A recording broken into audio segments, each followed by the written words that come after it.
Yes, Mr. Mayor, there's an announcement this evening. In furtherance of the settlement agreement involving the CVRA lawsuit, the council will begin formal public hearings for the establishment of a district map. The schedule of those hearings will be posted tomorrow. The first hearing, just for information, will be March 1st, Wednesday night at the Newhall Community Center. At that first meeting, a demographer will be present to explain how mapping works and what the legal restrictions are. There will also be a mapping tool that will be introduced that will allow the public to participate and create their own maps for consideration. The schedule will run all the way out through May, unless extended, and that should all be available tomorrow on the city's website. Very good. Thank you. With that, we will adjourn our special meeting and move into our regular meeting for the evening. Tonight's invocation, I have the invocation. Is there anything more romantic than an evening at City Hall on Valentine's Day? A rhetorical question, to be sure, but the mere mention of Valentine's Day can strike many different chords. A yearly reminder to show others how grateful we are for their presence in our lives. An opportunity to witness men of all ages fearfully venture into the greeting card sections of stores, ostensibly making the most important decisions of their lives, or simply a great excuse to buy excessive amounts of chocolate without any guilt. But Valentine's Day is not always tied to good times in our lives. It can serve as a reminder of a love that has been lost, make you question if you are where you feel society says you should be in the world of love and relationships, or being in the difficult position to, yet again, tell the city manager that while you are extremely flattered, you already promised to be someone else's Valentine this year. Sorry, Ken. Valentine's Day has not always been the hallmark holiday that we know and celebrate today. It can be traced back to ancient Rome, where the festival of Lupercalia was celebrated in mid-February to honor Lupercus, the god of fertility and agriculture. During the festival, men would draw the names of women from a box, and then those chosen couples would be paired for the duration of the festival or even longer. Ladies, this may very well be where the phrase dumb luck originated. In the 5th century, Pope Gelasius declared February 14th as St. Valentine's Day in honor of a Christian martyr named Valentine who was executed on that day in the 3rd century. While it is not perfectly clear which St. Valentine the day is named after, some believe it was for a priest named Valentine who continued to marry couples in secret after marriage had been outlawed in ancient Rome, and who was ultimately executed for his actions. In the Middle Ages, Valentine's Day became associated with romance and love, with the exchanging of love letters and small gifts becoming a popular tradition amongst couples. This practice would become more widespread in the 18th and 19th centuries, particularly here in the U.S. and in England, where the first mass-produced Valentine's Day cards were created in the mid-1800s, and the creation of the Cadbury cream egg in a small store in Birmingham, England, which would set the stage for treats to our present day. But for the life of me, with so much history and knowledge available to us today, I will never understand the purpose of or the affinity for peeps. Regardless of whether you celebrate Valentine's Day or try your best to hide from it, remember that today is about love. Love for one another, but remember to love yourself, too. Be grateful for who you are, the gift you are to those around you, and that amazing person that maybe you have yet to become. And gentlemen, never forget that famous line from Star Wars when your significant other says, "I don't need anything for Valentine's Day." It's a trap.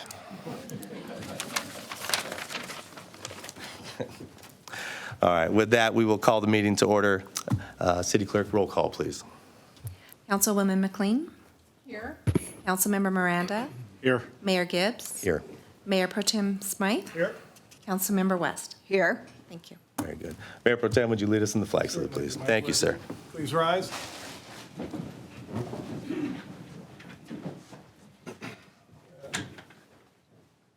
Repeat with me. I pledge allegiance to the flag of the United States of America and to the republic for which it stands, one nation, under God, indivisible, with liberty and justice for all.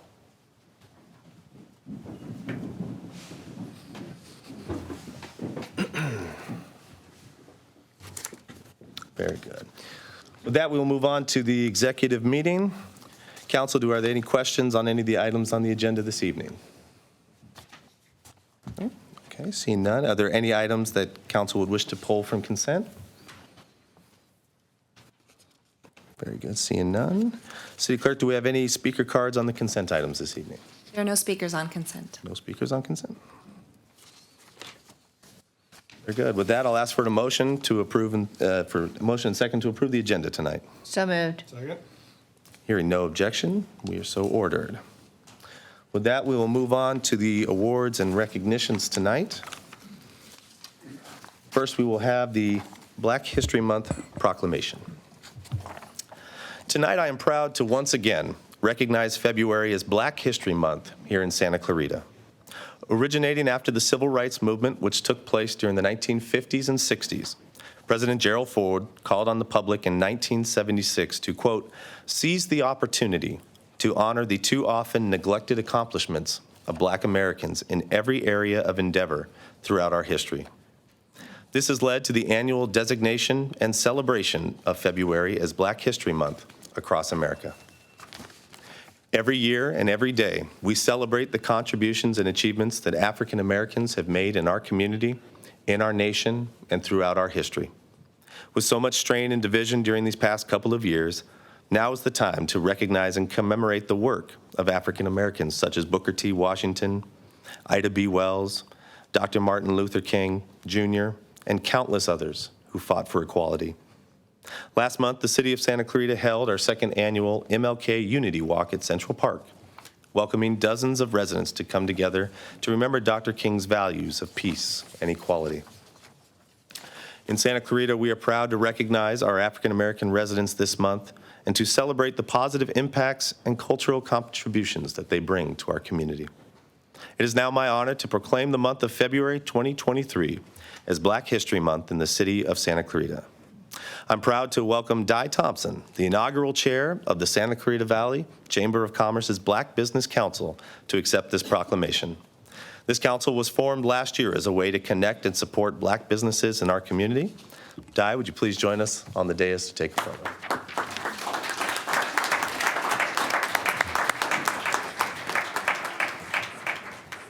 Should I have him do it right after? Okay. Thank you. It is Valentine's Day. It is. Thanks for being here.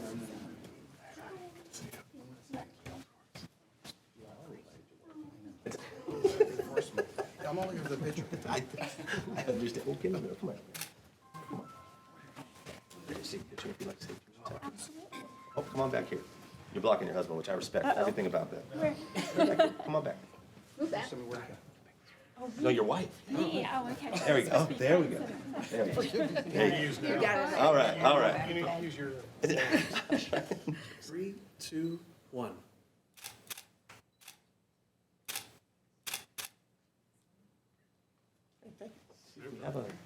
Want to say anything? Yeah, I want to get a mic.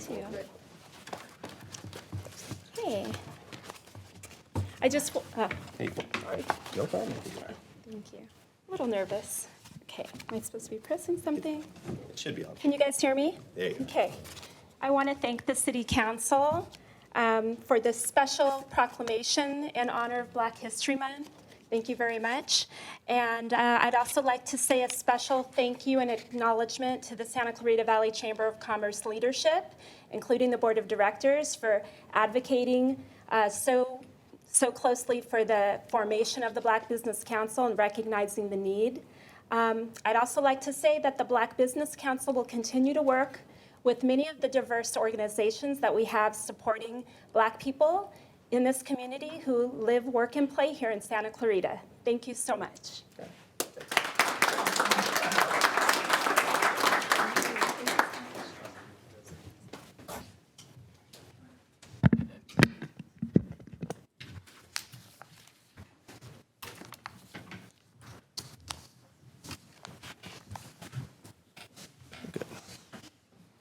And council, before we move on, we had one speaker on this item, Mr. Alan Ferdman.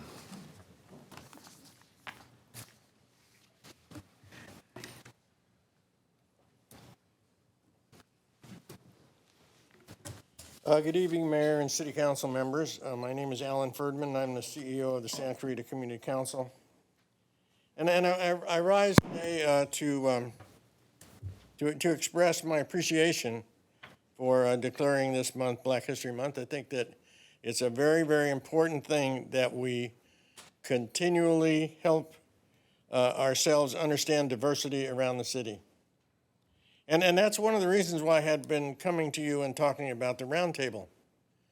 And also why I am going to this year, instead of doing that every month, I'm going to come remind you of the people that you have not recognized. So last month was January, and it was there was Chinese New Year. I don't know if any of you have ever been down to Chinatown for Chinese New Year, but they put on a grand show. And it's something to see. And we have a lot of Asian folks that have contributed to our city as well. Also, on January 26th, it was National Holocaust Remembrance Day. And I don't remember hearing anything about that either. So I would hope that not only would you continue, I think the Martin Luther King Walk was excellent. I would have hoped that it would have been more widely advertised to get even more people there. But and I would hope that you would continue to do those kind of things. And each month, look to recognize the diversity in the city beyond what normally happens, so that we can all appreciate all of our citizens and what they contribute to our daily lives. Thank you. Thank you, Alan. Next, award and recognition for former Planning Commissioner Dan Mesnada. Councilmember Miranda. Yeah, just let me make a comment on the public speaker. It would be nice if those of you who felt a recognition of any sort was needed would reach out to the council before the event instead of criticizing us after the event. Thank you. Tonight, I would like to recognize an outstanding individual for his service to our community as a member of the city's Planning Commission over the past 4 years, Dan Mesnada. I had the pleasure of appointing Dan to the Planning Commission in 2019. Throughout his time on the commission, Dan and his fellow commissioners reviewed many important projects in our community, including updates to the housing element, updates to the specific plans for Old Town Newhall, Henry Mayo Hospital, and Vista Canyon, and updates to the Unified Development Code. During his tenure, he served as both vice chair and chair of the Planning Commission and navigated through the COVID-19 pandemic, along with the intricacies of the remote meeting format. He's been a resident of Santa Clarita for the past 20 years and was also a resident during the early days of cityhood. Over the years, he has continued to lend his knowledge and expertise to organizations that have put needs of the residents first. For 13 years, Dan served as a general manager of the Castaic Lake Water Agency. In his career, he has also served as manager of natural resources to the Newhall Land and Farming Company and was vice president of the Valencia Water Company. As a planning commissioner, his experience working in the public sector and in-depth knowledge of our local water resources brought a value perspective. I want to take this time to thank Dan for his service to our community as a planning commissioner. Dan, would you please join us on the dais to receive a certificate of achievement?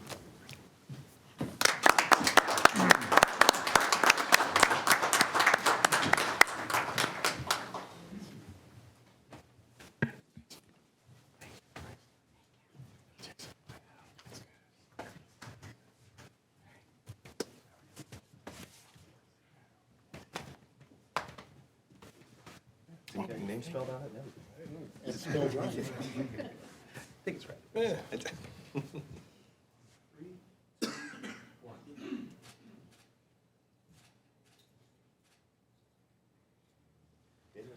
Just a few, please. Thank you.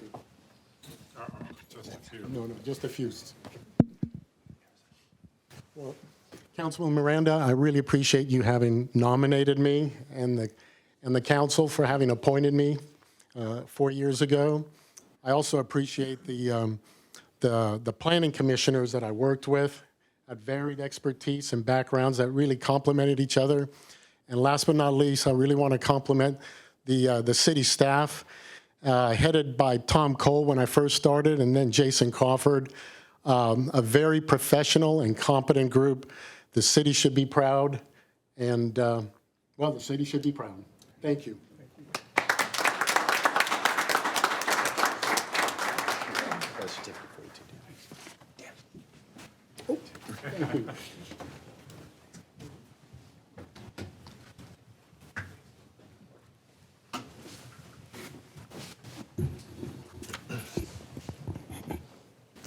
Okay. All right, with that, council will move forward with presentations. Tonight, we have the pleasure to receive an update from the Vice Chair of the South Coast Air Quality Management District, also known as South Coast AQMD Governing Board.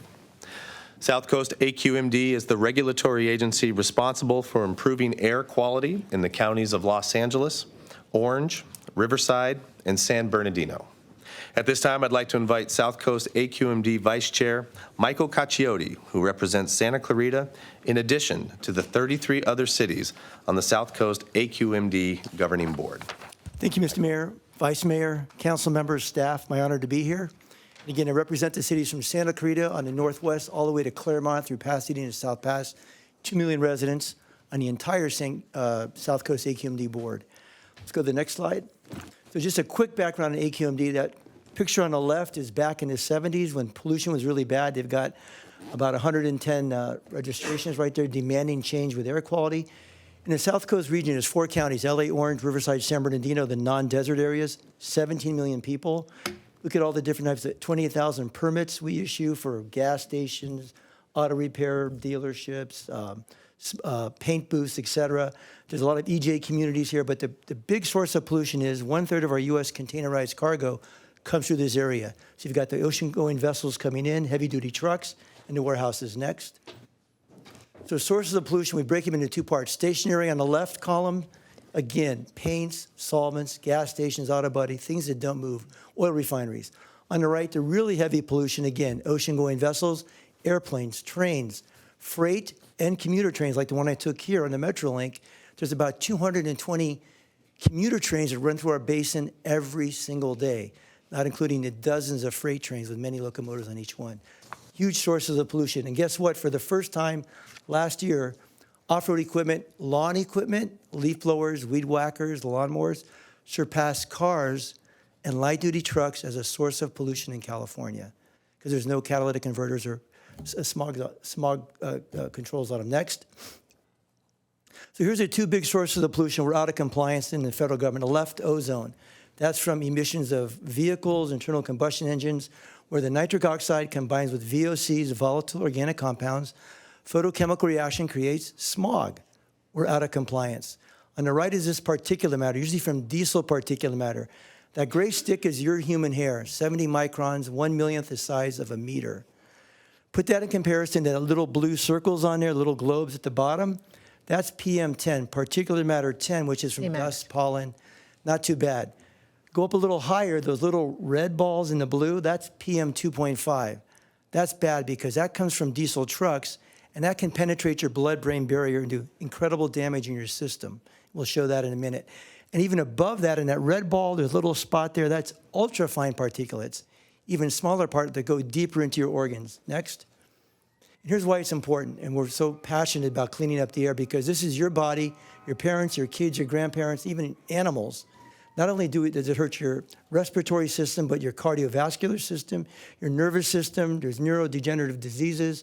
So in the last several years, they've realized there's an impactor linked to autism. We know it causes asthma and Alzheimer's in people. So serious health impacts. Next. And here's how we represent it. There's many premature deaths each year. On the second column going down, we can prevent hospitalizations from asthmatics, juvenile or adult, thousands a year, prevent loss from school or work. I coach an AYSO soccer team I've coached for over 30 years. This past year, boys under 16 team, I had 3 asthmatics on my team. Never before have I had more than 1. And many times during practice, or again, we had to stop when the pollution was bad, pull the kid out of the game. So serious issues, cost of hospitalization, benefits. So the total cost, loss of work, hospitalizations, emergency room visits, $19 billion a year. Next. So the good news is, on the left, air pollution is getting better from the 90s. It's kind of starting to level off with the fires the last couple of years. On the right, the cancer, air toxic risk, the purple was bad, getting better from 2012 to 2018. Things are improving. Next. Unfortunately, we're still out of attainment. Okay, so I want to get the bad news again. One of some of the worst air quality in the nation, and there's the causes. It's not the stationary sources, but again, all the trucks, you see them on the freeways all the time, the planes, trains, ships, off-road construction equipment. Next. So why is it important? We know health is a big thing, but if we don't meet these standards in the next couple of years, so you've got US EPA on the left, that's federal sources, all the mobile sources, CARB, California Air Resources Board, they've got some mobile sources, and then us, our district, AQMD, we do, again, gas stations, landfills, oil refineries. At the very bottom on the left, if we don't meet these pollution standards, it means the federal government can come in, and if you want to open a business, get a permit, prices could go up dramatically. Move over to the red, the government can come in again and take away over $1 billion of our transportation money because you're not meeting clean air standards. And finally, on the right, this federal implementation plan by EPA, and they've done it, there's been drafts, say, okay, on Mondays only even number cars can drive, on Tuesday only odd number cars. So it's serious if we don't meet these clean air standards. We're trying to, but again, we're trying to work with businesses and communities to not be draconian. Next. So there's a road to clean air, and there's a lot of money available for your residents, Mr. Mayor, council members. On the left, first column, if you want to buy a clean furnace, we can give you up to $1,500 off on our rebate programs. Second column, if you want to turn in your gas lawnmower and get a new state-of-the-art battery-powered electric lawnmower, up to $250 off on a self-propelled lawnmower, or $100 if it's under $250. Incentive program. Third, if you want to buy an EV, no matter how much money you make, we'll still give you $250 off if you want to buy an EV charger. If you make under a certain amount, we'll give you $500 to buy that EV electric vehicle charger. On the right, if you want to replace your car, I got a call from a lady today from Pasadena area. She's got a 2020, I think it's a Lexus, falling apart. She wants to do this. It's called Replace Your Ride. You can get up to $9,500 off, depending on your income, for a cleaner car, a plug-in hybrid electric, hydrogen, all-electric car. If you don't want a car, there was a lady came before us last year. We worked with her. She got an electric bike. So she got that, or a bus pass forever. And if you look at the very bottom, we're going to develop a program for zero-emission appliances in the next year for your residents. Next. Road to Clean Air, commercial, and for businesses in your community. So right now, we'll have a program coming out next month for commercial landscapers in your community. Hold on a second, Bill, almost ready. Well, we're gonna, we'll do a quick demonstration. You're a little loud. So this is important. As I told you, lawn equipment now, commercial and residential, surpassed cars and light-duty trucks. So we have a program, actually right now the state does. You don't even have to turn in an old one. We'll give you 70% off any type of equipment for your mom and pop gardeners. The program we're going to start applies to cities, school districts, colleges. I had Pasadena City College was at our city last week during a demonstration. And the quality of the equipment is comparable now or even as good as the gas-powered stuff.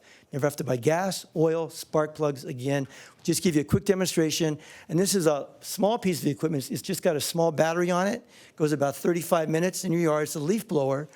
But you wouldn't believe a leaf blower gas produces more pollution than a car driving from here to Denver. That's how much pollution comes out in 1 hour. So we'll demonstrate the power of this. Bill, try to hit my head if you can. Up high, Bill. So it's pretty strong. Thank you, Bill. So this it can blow you. I was in Alhambra last night, blew the coat off somebody, one of the council members. But so it's important, and this will be the program we start, Mr. Mayor. We will give you, unfortunately, that program starting up next month or in April. You've got to turn in, you got to scrap the old equipment. So great stuff there. There's money for vans, heavy-duty trucks for business. You've got companies here that are logistics. We'll give them money off for their trucks. Next. Should have waited for So this is money available for your city, and you've, Mayor, your community's done well. You've gotten over almost $400,000 last several years for different projects. Replace Your Ride, Carl Moyer, which is like public works trucks. The second column, going down a little farther, mobile source air pollution. On your car registration, there's $4 fee there. You get 40% of it. AQMD gets 30, and there's this group called the Mobile Source Air Pollution Reduction Committee. Members from 4 counties vote on a plan every year, about $50 million, and they have programs. So there's programs. You guys have gotten some money through that over the years. It seems a lot of money for EV charging. There's a new program this year that's called, it's a micro-transit. So if you got any ideas for micro-transit, maybe from somewhere to the Metrolink station or something like that, you've got about a month to develop it's a transformative project. You make it up. And they're going to fund about $3 million in projects throughout the 4 counties. And finally, this is money you get, and it's a couple $100,000 a year, every year going on, because your car registration, you get that 40% of the $4 every single year, must be used to reduce mobile source pollution, electric cars, electric trucks, pickups, public work trucks, charging infrastructure for hydrogen fuel cell, batteries, anything. That just keeps coming, whatever you want to use it for, but it's got to be used to reduce mobile source pollution. Bicycle lanes, bikes, electric bikes, et cetera. Next. Services we provide you. If you've got small businesses and may need some help with something, you can call our small business assistance number in the first column right there. We'll send staff out to assist. If people, we have this down off the 210 Sunshine landfill, the landfill right there. Last couple weeks has been a problem. We've had about 40 complaints from the residents calling our hotline with odors. So we've gone out there and we've actually substantiated twice, so we've issued a notice of violation because it's pretty serious odors, the samples we took. There's a free mobile app, so when I'm coming here, as I'm going through different cities, Glendale, Burbank, San Fernando, I can check what the air quality is on my way on the app. We have 39 monitors throughout the 4 counties to let you know what's going on. And we even have Sensor Performance Evaluation Center, the only one in the nation where we test sensors that are on the market. Next. And just information here, I've got with me Rainbow Yoon, my staff member, and Bill Kelly, one of our consultants. And if any questions, Mr. Mayor, I'd be happy to answer. Great, thank you, Mayor. Council? I just have one question. Well, maybe it's 2. I'm glad you brought up the equipment that is so prevalently used. And I don't think most of us would realize that that's causing more pollution in the cars. And I think it's really an amazing step AQMD is taking to start getting that out of use. Are you actively working against projects that would create PM10 down to 2.5 PM? You know, if we get notice of a project going on, we'll write a paper on the impacts, the environment, the air quality impacts to it. And if we will try to work with the community or the companies that are doing it. So about a year and a half ago, we passed the first indirect source warehouse rule in the nation, where we're requiring warehouses over 100,000 square feet, 150,000, 200,000 square feet. We started with 200,000 this year. They've got to try to electrify or reduce the emissions because all the trucks coming in, all the equipment they use is indirectly bringing sources of pollution to your neighborhood. So we're trying to work, and we actually gave away I voted, tried to get some money for LA County, I lost, but they gave about $45 million, this MSRC group that gets part of your car registration, to heavy-duty trucks, infrastructure in the Inland Empire. So that's mobile. That's sources. mobile. How about stationary sources? So stationary, a warehouse is a stationary source, but we call it indirect because it's inviting mobile sources in. So there's a rule they've got to comply, or they're going to pay a big fee, and that fee will put back in the community for purchase of heavy-duty trucks, things like that, infrastructure, filters for schools. Okay. Well, I think we have some more conversation about that. Be happy to meet with you or my staff if you want to come down, or I'll come out here. Great. Perfect. We'll do that. Okay. Thanks, Council Member. Yeah, please, Councilwoman. Hi, I just want to say hi and welcome to Santa Clarita. Michael and Rainbow worked with you so much with the League of California Cities. Welcome and thank you for your presentation. Just one thing, we do want to get rid of the pollution for the leaf blowers and such, but that thing will hurt your eardrums. The leaf blower, this one? Yeah, the high whine, pitchy thing, having that for any period of time is going to break your eardrums. So we passed an ordinance in the city, and we're rolling it out for a year and a half to ban all gas-powered leaf blowers. We've got the program right now with the state. There was $27 million set aside this year by the Assembly. No, I understand that. What I'm saying is this one you brought tonight, are you doing something to to insulate against the high-pitched whine. You know something? When you compare this to a gas-powered leaf blower, and I brought one into in my city hall about 4 years ago, I turned it on, and in 1 second, we had to clear the entire city council because of the noise and the pollution that came out of it. That's This great, one is but like I'm just telling you, this one here, if somebody is sensitive to noise, it's the bad news. That's all. No, you make a choice. We, all of our parks, we're the first city in the United States to maintain all of our parks by electric lawn equipment. And the difference between that and our residents have thanked us. We had 50 people testify last year. Out of 50, 49 demanded electric leaf blowers.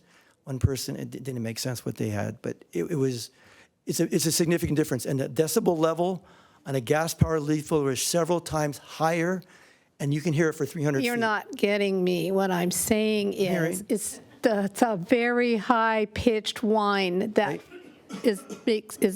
can make you very sensitive to that whine. Right. That's all. Maybe you can ask them to do something when they manufacture it to insulate against the whine. That's all. No, I get the difference. I understand. I'm just telling you, that's very annoying. We'll bring it up to Makita. Or they can use a broom, but unfortunately, a broom also push up dust too. Thank you, Mike. Well, we always have a constant issue with whining in City Hall, so we appreciate anything you can do about that. Thank you, Mr. Mayor.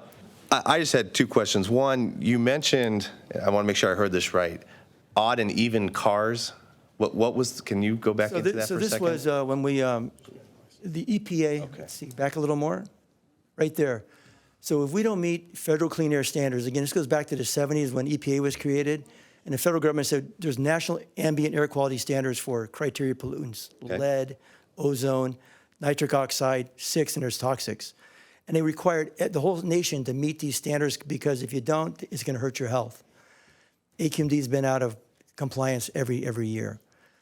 And they've had draft federal implementation plans they've almost imposed on cities in East. And part of that plan, before the city finally complied, was traffic control, where they were going to implement odd and even number days. And that's been recorded. Actually, our director now is a former EPA Region 9 under George Bush, and he showed us the draft. And also, Mayor, they'll also come in and all the businesses, again, if you want to get a business, open up a spray booth for furniture or cars, to paint cars, the registration is going to go double because they're going to take that money and try to clean up the air, give grants to change diesel trucks to electric or hydrogen fuel cell. Okay. And they'll take away the money from the Department of Transportation. Could be $1 billion. The second thing, in your presentation, you talked about some of the biggest polluters as being planes, trains, cargo ships. Yes. Obviously, cities can't really do anything about that, but what is being done to address those particular pollutant? So we've had the same problem you've had, and there may be a lawsuit, the first ever in the nation, from a local air district suing EPA, because we can only control the stationary. You brought it up, Mayor. That's a great point, and we've been fighting this with EPA, sending letters for years. We can only control, because we've sued the EPA. Actually, we try to put controls on the trains that were coming through here, like you said, and that went all the way to the Supreme Court. That's right before I got on the AQMD board in about 2006 or 7. Federal court, Supreme Court said no. That's preempted by the federal government, interstate trade, et cetera. You have no control. That's federal. So we said to the federal government, all these, what you said, planes, trains, locomotives, heavy-duty trucks, we have no control. We put aside incentive programs they can apply for to convert over, natural gas, the cleanest burning engines, electric. We had a $90 million program, the Volvo at the ports to the warehouses, worked great to show it can be done. But we may ultimately have to sue the EPA because we can't meet it on our own. We're doing everything we can. We push businesses, factories as far as we can, and we can't push any more. We're all doing our best, but the federal government isn't. And you're exactly right. Okay. Very good. No other comments from council. Michael, thank you very much for the presentation, sir. Thank you, sir. This was great.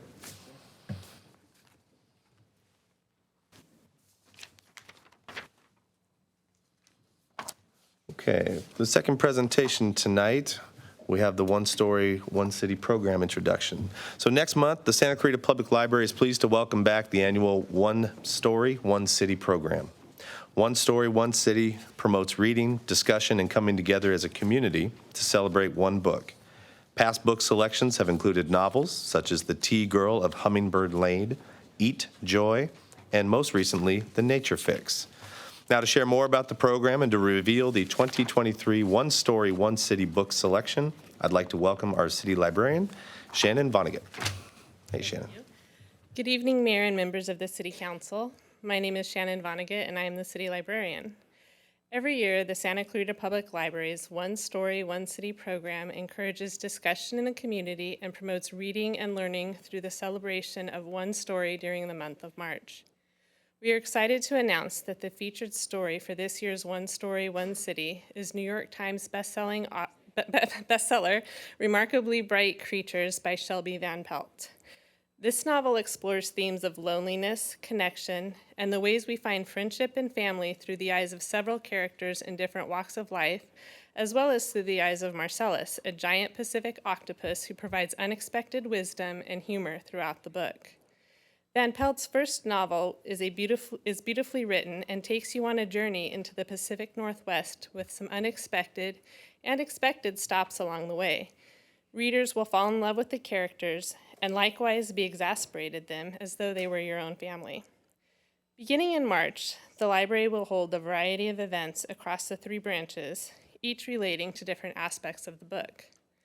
The community can look forward to book club discussions at all 3 library branches, a screening at the main of the Academy Award-winning documentary, My Octopus Teacher, which tells the story of an unusual friendship between the filmmaker and an octopus in the kelp forests of South Africa, a virtual author interview with Shelby Van Pelt, an escape room, and a sea glass wind chime craft at the Valencia Library, screen printing at the Old Town Newhall Library, a water safety class taught by the Aquatics Division, which is specifically designed for families, and an under-the-sea storytime sensory room, and many more programs. Remarkably Bright Creatures is available to check out at all 3 branches and can also be downloaded as an ebook or an audiobook. To learn more about the One Story, One City program and to view all of the upcoming events and details, please visit santaclaritalibrary.com/onestoryoncity. Thank you for your time, and we are excited to engage with the community with these programs. Great, thank you, Shannon. Any comments from council? No, Councilwoman Quinn? just this program is the most wonderful thing and all of the wonderful things that you're planning to have along with it. And I would just encourage everyone to join in on this and read this story. I don't know what the story is about, but I'm anxious to read it. Thank you. Very good. Thank you, Shannon. Okay, that concludes our presentations. We'll move on to public participation. City Clerk, do we have any speakers this evening?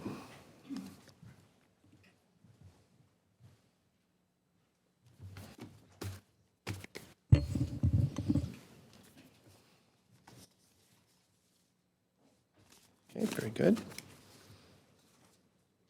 Our first speaker tonight is, make sure I get this right, Nicholas DeCisa and Alan Ferdman, followed by Elaine and Mika. Very good.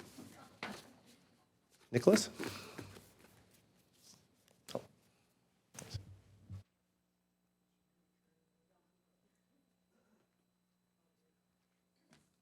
Hello. Oh, sorry.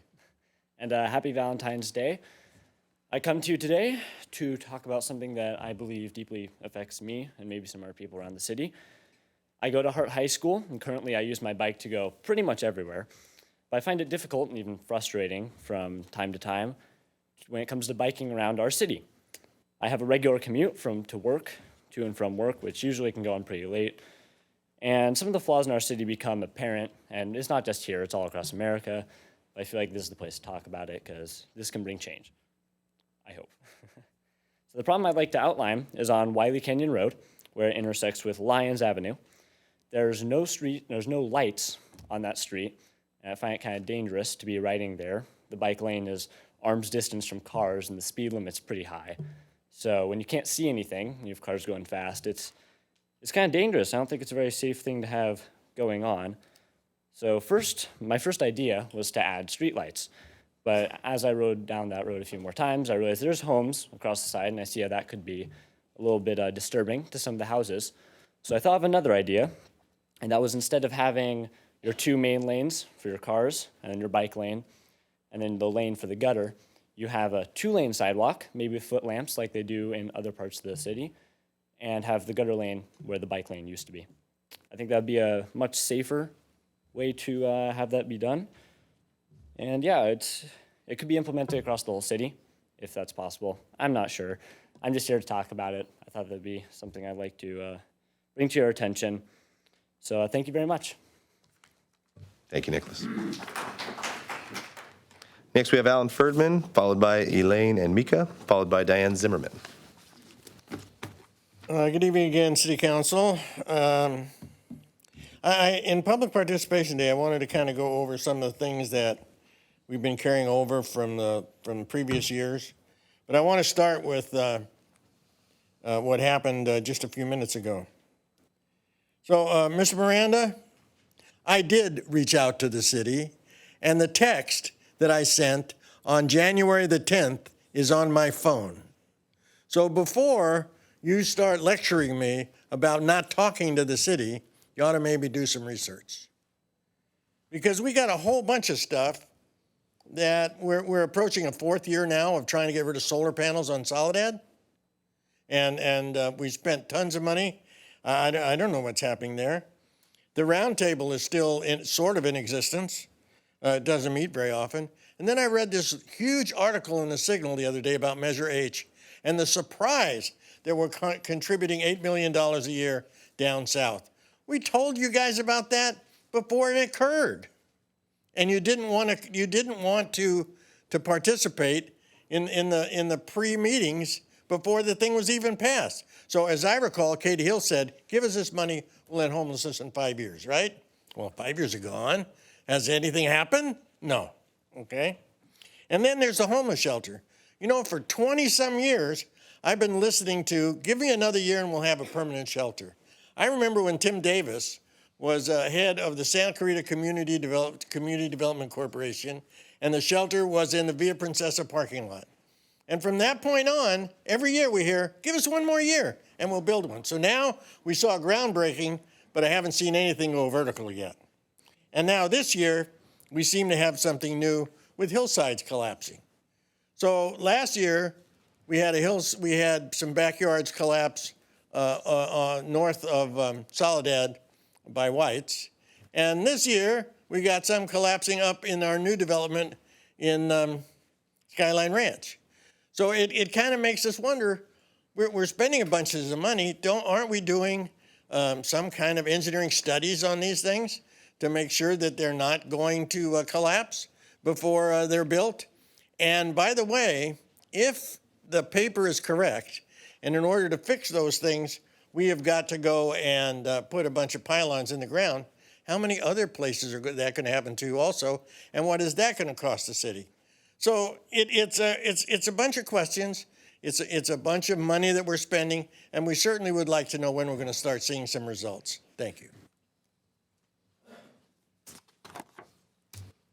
Okay, Elaine and Mika, followed by Diane Zimmerman, followed by James Doyle.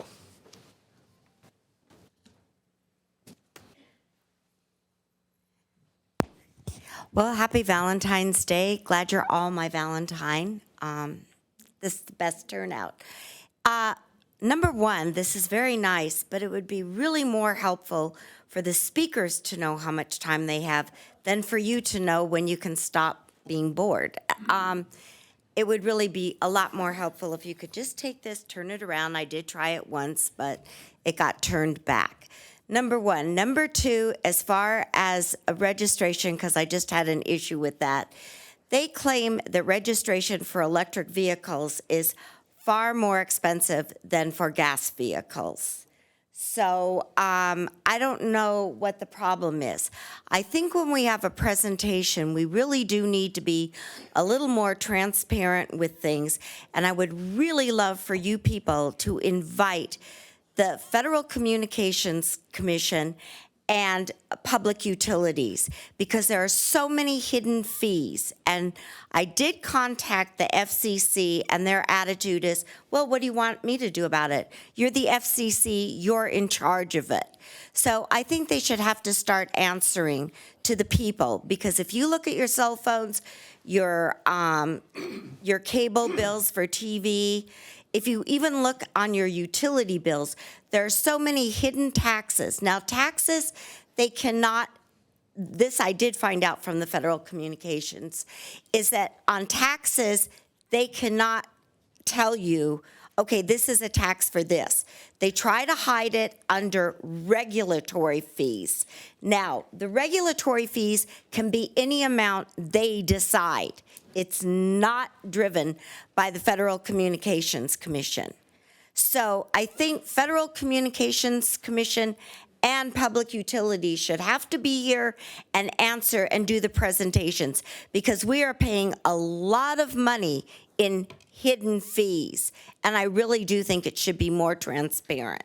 So those are like really big complaints. The other thing is they have on Facebook, at least I've seen it on Facebook, that there are all these grants for different things to get new roofs, to get new windows, to get all these things.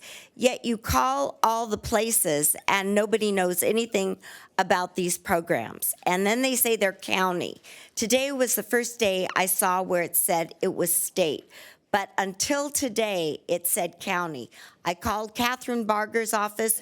Nobody up here answers. You have to call downtown, and they are clueless, absolutely clueless. So these are our elected officials who should have to be answering to us. And if the city doesn't do anything, then somebody has to answer to us. Thank you. Elaine. Diane Zimmerman, followed by James Doyle, followed by Tony Maldonado. Hello. It is what it is. You know, up until a couple of days ago, I used to joke around all the time with my sons about everything. Many times, one or the other of us would end up with something like, oh, well, it is what it is, and we would laugh. Well, it is what it is no longer amusing to me. It kind of makes me sick to my stomach, which a lot of you would like. No, it's not it is what it is any longer, and should not have been for many decades now.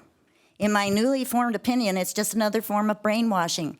It is what it is. Go with it. You can't do anything about it. That idea needs to stop now. Please tell me why it is that many of you refuse to watch or read any conservative venues where you actually get the news, where you actually get to watch government doing things that you, no matter what your party affiliation, would be completely against if you knew what was in the bill. No one should be so stupid as to sign a bill so they can see what's in it. Conservative venues tell you that what's in these bills, they take the time to investigate for you. All you have to do is tune in or read and make your own decisions. Unless, of course, you are one of the growing number of people who are out to destroy the values of these United States and its Constitution. The Democratic Party is really getting a bad rap. The far left of that party are as close to communist as you can get, if not already communist. The very reason this country was founded was to prevent the spread of communism, aka socialism. The same can be said of the very far right. Please quit using the name of either Democrat or Republican if you are a far left person or what the Republicans refer to as a rhino. Give the true Democrats and Republicans back their identity. You may find you already agree with one another on the majority of things that need to be addressed in the United States. If you don't like the values that this country was based on, please leave and go to the communist country you love most. If you do like the values this country is based on, please start acting now and never say, it is what it is, again. Now,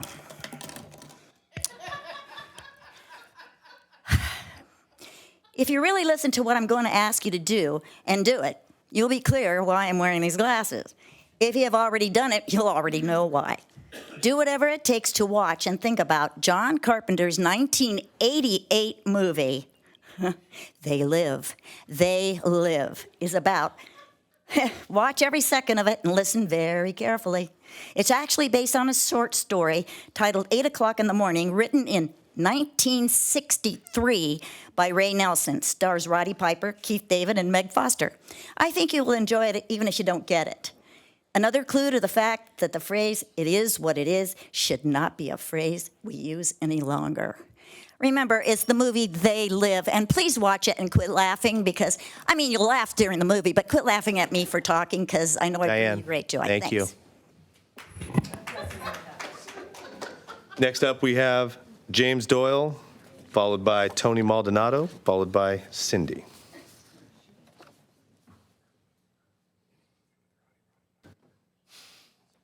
It's got to be good. Good evening, everyone. My name is James Doyle. As a former city employee and a concerned citizen, I am here to bring to your attention the unacceptable practices at the library. The management, mistreatment of PTS employees, and unethical hiring practices require immediate and decisive action. The current state of the library's management is unacceptable. A lack of leadership, accountability, and transparency has resulted in inefficient operation and subpar service to the public. This must change, and it must change now. The mistreatment of PTS employees is equally unacceptable and cannot be tolerated.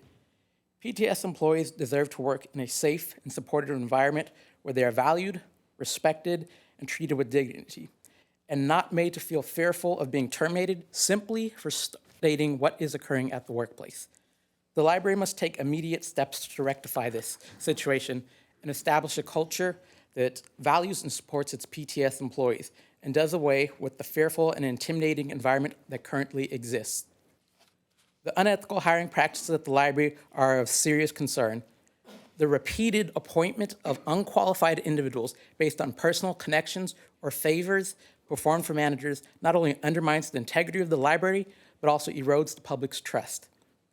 It is imperative that the library immediately implements a merit-based hiring process that is free of any biases, is transparent, and ensures that only the most qualified candidates are appointed to positions. In addition, I'm also here to express my deep concern and strong dissatisfaction with the unequal pay received by PTS library aid employees at the Santa Clarita Public Library. It is unacceptable that employees with the same job responsibilities and qualifications are receiving significantly lower pay than their peers in other cities, such as Thousand Oaks, Oxnard, Burbank, Glendale, and Los Angeles County.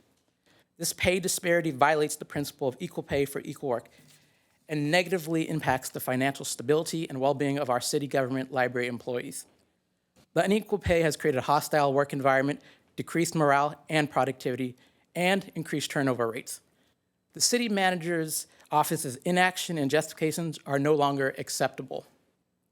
As a resident, I strongly request prompt resolution of the current issues and for the city of Santa Clarita to take immediate and decisive action to address this matter and guarantee equal treatment for all employees. Thank you.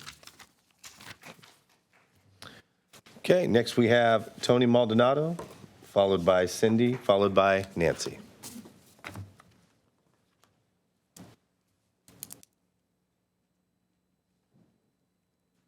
Good evening. Despite 6 months of persistent attempts to reach out to the city manager's office, my concerns have been met with silence. Regrettably, as a final recourse, I feel obligated to publicly draw your attention to these concerns.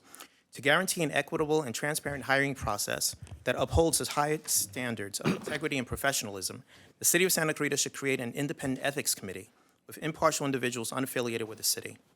The recent appointment of 2 individuals as passport acceptance agents at the Santa Clarita Public Library's New Hall and Valencia branches, with the New Hall hire having less than 4 months of passport service experience, and the Valencia hire writing on their application, able to complete a small number of passports before the switch to only full-time doing passports, raised a serious concern regarding compliance with the city's personnel rules and internal HR guidelines. Despite the presence of internal and external candidates with significantly greater expertise in the field, these hires were made without due regard for established protocols and regulations, representing a clear breach of the city's personnel rules and internal HR guidelines that emphasize finding the most qualified person for the job in an efficient manner. The city's recruitment process in this regard is highly doubtful, as woefully underqualified candidates were favored over stronger candidates possessing 1, 2, or more years of passport services experience. Despite evidence of manipulation and the new hire's poor qualifications, the city manager's office hid behind "not sustained," which legally means insufficient evidence to prove or disprove an allegation, in order to evade accountability, undermining the process's integrity and the public's trust. Disregarding the most qualified candidates fosters mistrust in the city's recruitment process, undermines its credibility, reflects poorly on the city manager, and damages the city's reputation. Therefore, it is crucial to conduct a comprehensive review and overhaul the city's recruitment processes to ensure compliance with the city's personnel rules, HR guidelines, and legal requirements. It is equally essential to promptly investigate and correct any instances of partiality, prejudice, or discrimination. Any individual found culpable of such practices must be held responsible and subjected to severe consequences, including termination and legal proceedings. To forestall similar issues, the City Council should establish a stringent, transparent hiring process founded on merit rather than personal relationships under the supervision of an independent ethics committee. On a separate matter, regarding our website, I'm a little bit disappointed that santaclarita.gov reverts back to santaclarita-.com. The whole purpose of getting this exercise done was actually to transition from that ridiculous address that we have to have the more formal one that would actually identify us as a city. Hopefully, the city manager's office will get this corrected as quickly as possible. Thank you. Next, we have Cindy, followed by Nancy.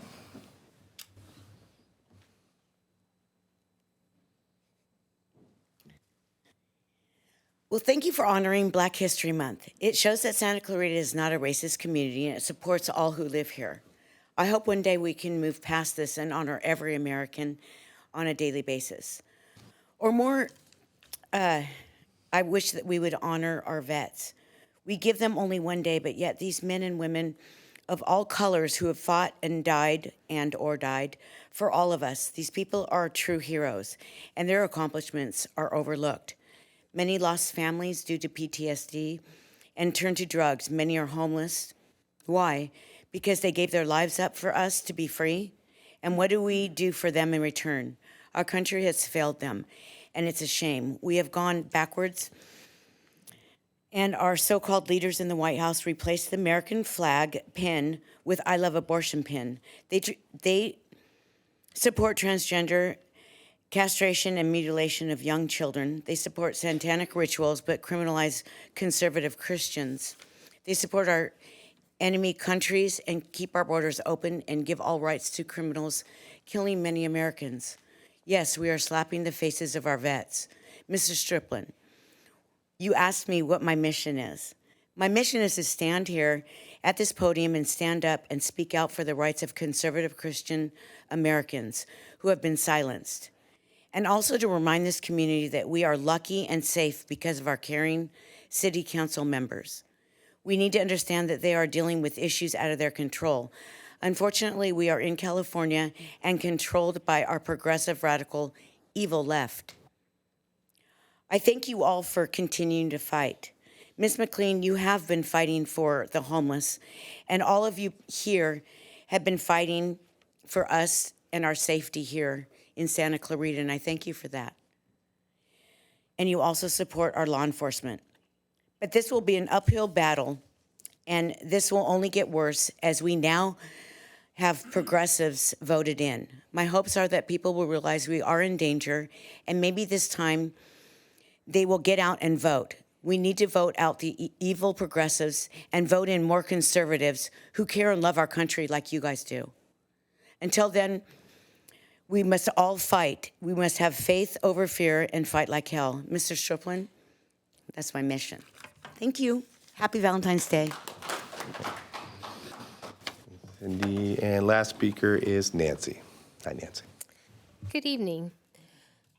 I would just like to address what AQMD was talking about as far as the request for clean energy. I worked for a utility company for water and power for many years, and I'm going to tell you, the infrastructure is not built to sustain all electric. In fact, as you can recall, there's been times in there's been times when the governor has asked people to cut back on their electricity because of outages. The thing about all electric, there's a town in Biawi, Nevada, and they have a small town of homes, a few homes that are on all electric, and they cannot run their all electricity all at one time like we have here in our homes, because it cannot sustain. In fact, what this one person did is they used a lot of batteries and stuff too. They have windmills in order to sustain his home, but he can't run his all the electric at one time. It has to be done at separate times because it will fail. So I'm going to tell you that this whole dream of clean energy and we want to be all electric is not going to help us. In fact, it will fail. And I am willing to talk to these people, go and talk to these electric companies and ask them, look at our infrastructure. It cannot handle it. Everything right now, all electric vehicles, everything is connected to the grid. This all electric cannot exist without being connected to the grid. So in addition to that, these batteries that are built, they are more toxic to our environment than natural gas. So bottom line is this whole climate change, and we want clean energy, and why would we not use what is natural? Why are we building things to not utilize what is natural in our resources? But we're building things that are actually detrimental to our Earth. In fact, China and India, they're, as far as the climate, whatever they're called, but they're the biggest polluters, and they are not part of the system to clean energy. It's primarily in California. It has to be everybody world around if you really want to make a difference in our clean energy. It's not just California, New York, and whatever blue states there are. So with that said, I want to compliment you guys. Are great. I love this staff, always friendly. Whenever I come here, everybody is so nice. Mr. Strickland, you have done a great job with your city employees. Thank you. Happy Valentine's Day. Thank you, Nancy. Excuse me, Mayor. Yes, ma'am. I have a speaker who turned in a written comment card accidentally. Sure. Who would like to speak? Not a problem. Like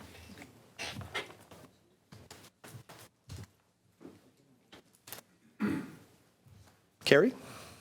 Hi. So I would like to address a big issue that I'm seeing in Santa Clarita involving illegal weapons in the hands of prisoners being released early and being put in Valencia. Over the past year, there has been a huge influx of gang members and gang activity in Santa Clarita, in Valencia specifically, and at the Westfield Mall, causing a scene and stirring up violence. There's a major increase of graffiti over billboards, signs, tunnels, bridges, walls, alleyways, et cetera. And I'd like to know what the local police and law enforcement are doing to address these issues. Gang activity has increased in Santa Clarita, along with the release of felons and criminals, specifically in the Valencia area. There is someone using Valencia as a sanctuary city for prisoners being released early, and I'd like to know who's doing it and why, and would that have anything to do with Gascon? We need to have a solution to this problem immediately. These released prisoners and gang members are easily spotted throughout the Santa Clarita area. The prisoners are being released early and placed purposely in Valencia intentionally. And why are violent criminals with a history of homicide, rape, and child pedophilia being released into our city for sanctuary? Why isn't law enforcement addressing criminals walking around the Westfield Mall with illegal weapons? They are spotted in public with them. I've seen them. They're easily identifiable. We are also having a major problem with skateboarders disrespecting security throughout Santa Clarita shopping malls and various campuses. These skaters have been witnessed being incredibly disrespectful and rude to authority when asked not to skate in front of businesses or in business parking lots. When I asked a police officer specifically in Santa Clarita, he told me his hands were tied and he couldn't do anything, literally. This is pretty unacceptable, that a paid and unarmed security guard would have to deal with this type of problem, and what is being done to enforce the code in malls and other businesses from being harassed by skateboarders. Thank you. We also had a number of written comment cards regarding parking in a residential area. If I could turn that over to staff after to look into. Yes, ma'am. I read the comment cards on that, and we don't need to read it, but I'd really like staff to go out and meet and address with those people. They have obviously a severe problem. Thank you. City Manager, any comments? Thank you, Mayor and members of the City Council. In regards to the last speaker, I meet with the Sheriff's Office, the captain, on a biweekly basis. And while Part 1 crimes have seen a slight uptick, we have not seen a major influx of gang members. We have not seen a major influx of violent crime. In fact, most of the crime that we've seen an uptick in is property crime. So while we have seen Part 1 crimes slightly go up, it is not violent crime. It relates to property crime, which the department is addressing with the city and coming up with different and various campaigns to try to educate people, because a lot of those are very easily resolvable. We still have a big problem in Santa Clarita where people leave valuables on their dashboard, in their front seat. They don't lock their vehicles, and it's a theft of opportunity. So we continue to put together programs to try and educate people to fight those. But I want to make it clear that our uptick in crime is not violent crime. Excuse me, ma'am. So, ma'am, there's also your comment is done. There is no sanctuary city status in Valencia. To my knowledge, I have never heard of anyone being purposely released in Valencia as a felon or a early release from, AB 109. So if the speaker has facts that she can share with us, I'm happy to meet with the Sheriff's Department to discuss those. But at this point in time, that data is not available to me, and that data is not available to the Sheriff's Department. As we go back up, I want to address Mr. Ferdinand's statements about following up on 2022. Most, if not all, of the items that Mr. Ferdinand talked about are not the responsibility of the city. The homeless shelter that talked about how long it's taken, the city of Santa Clarita, while not responsible for building homeless shelters, has been the biggest supporter of facilitating that project, hopefully getting done in the next 12 months. The city has provided temporary shelter. The city has provided over $1 million in land to facilitate that project. And when the fundraising stalled, the city council stepped up and donated $2 million to help decrease the funding shortfall to make that happen. The city also was the only person standing up and trying to find a temporary location to house them both through the pandemic as well as their move now for construction. So the city of Santa Clarita, the city council, has played a significant role in helping Bridge to Home facilitate that project, deal with the homeless issue, and hopefully, as I said, get this homeless shelter built within the next 12 months. As it relates to the Measure H funding and the council being surprised, the council's not surprised. The council has known for a decade or however long Measure H has been in place that we were a contributing agency or community of $7 to $8 million. That was always a concern of the council, and that's a concern that the Homeless Task Force, as well as the whole council, has continued to advocate toward getting more of that money sent back to the local level. And I can tell you with great assurance, had that money come back to Santa Clarita, that homeless shelter would be done, along with a number of other initiatives. So there has been some progress at the county level in getting a larger share of that money back to the local levels. It's still not sufficient, and it's still in place. So while I agree that it's taking longer than it should, it's not the city council's control. It's dealing with the county and trying to advocate, along with the other 88 cities within LA County that are dealing with homeless issues. I'll tell you, in looking at a positive side, the last thing is the solar panels. The council stepped up and initiated litigation to fix that problem. It takes time, it takes money, it takes a lot of effort to get that done. The city went through a lawsuit. We won half of it, 51% of it. Both the city and the developer appealed that. It is now at the mercy of the court system. It's being appealed, and it's on appeal until the courts render their decision on it. So once again, the council has not stepped away from that responsibility. They have not been any less aggressive on any day in the last 2 or 3 years since we started that process, and we're simply at the mercy of the court system, which we're fighting in and spending a ton of money to make it happen and continue to fight for the community. As I look at following up myself on 2022 and the things the city council is responsible for, I know that the city council completed the construction of a $72 million sheriff station, a need in this community that's been there for 2 decades. I know that the city council was successful in building the Canyon Country Community Center, a $52 million project that is an absolute jewel to the Canyon Country community and has served over 145,000 people in its first year. I know the council was successful in opening their second inclusive play park in West Creek. And I know, to follow up on the public safety, that the council has supported the Sheriff's Department as well as the Fire Department and CHP and every other law enforcement agency that exists out here in helping the city become, just named once again, the 4th safest city in the United States. So I think as you look back on 2022 and the things that the city council is directly responsible for, it was a very successful year and something that we should all be proud of, not only as the city, but as the community that we live in. That concludes my comments. Thank you, City Manager.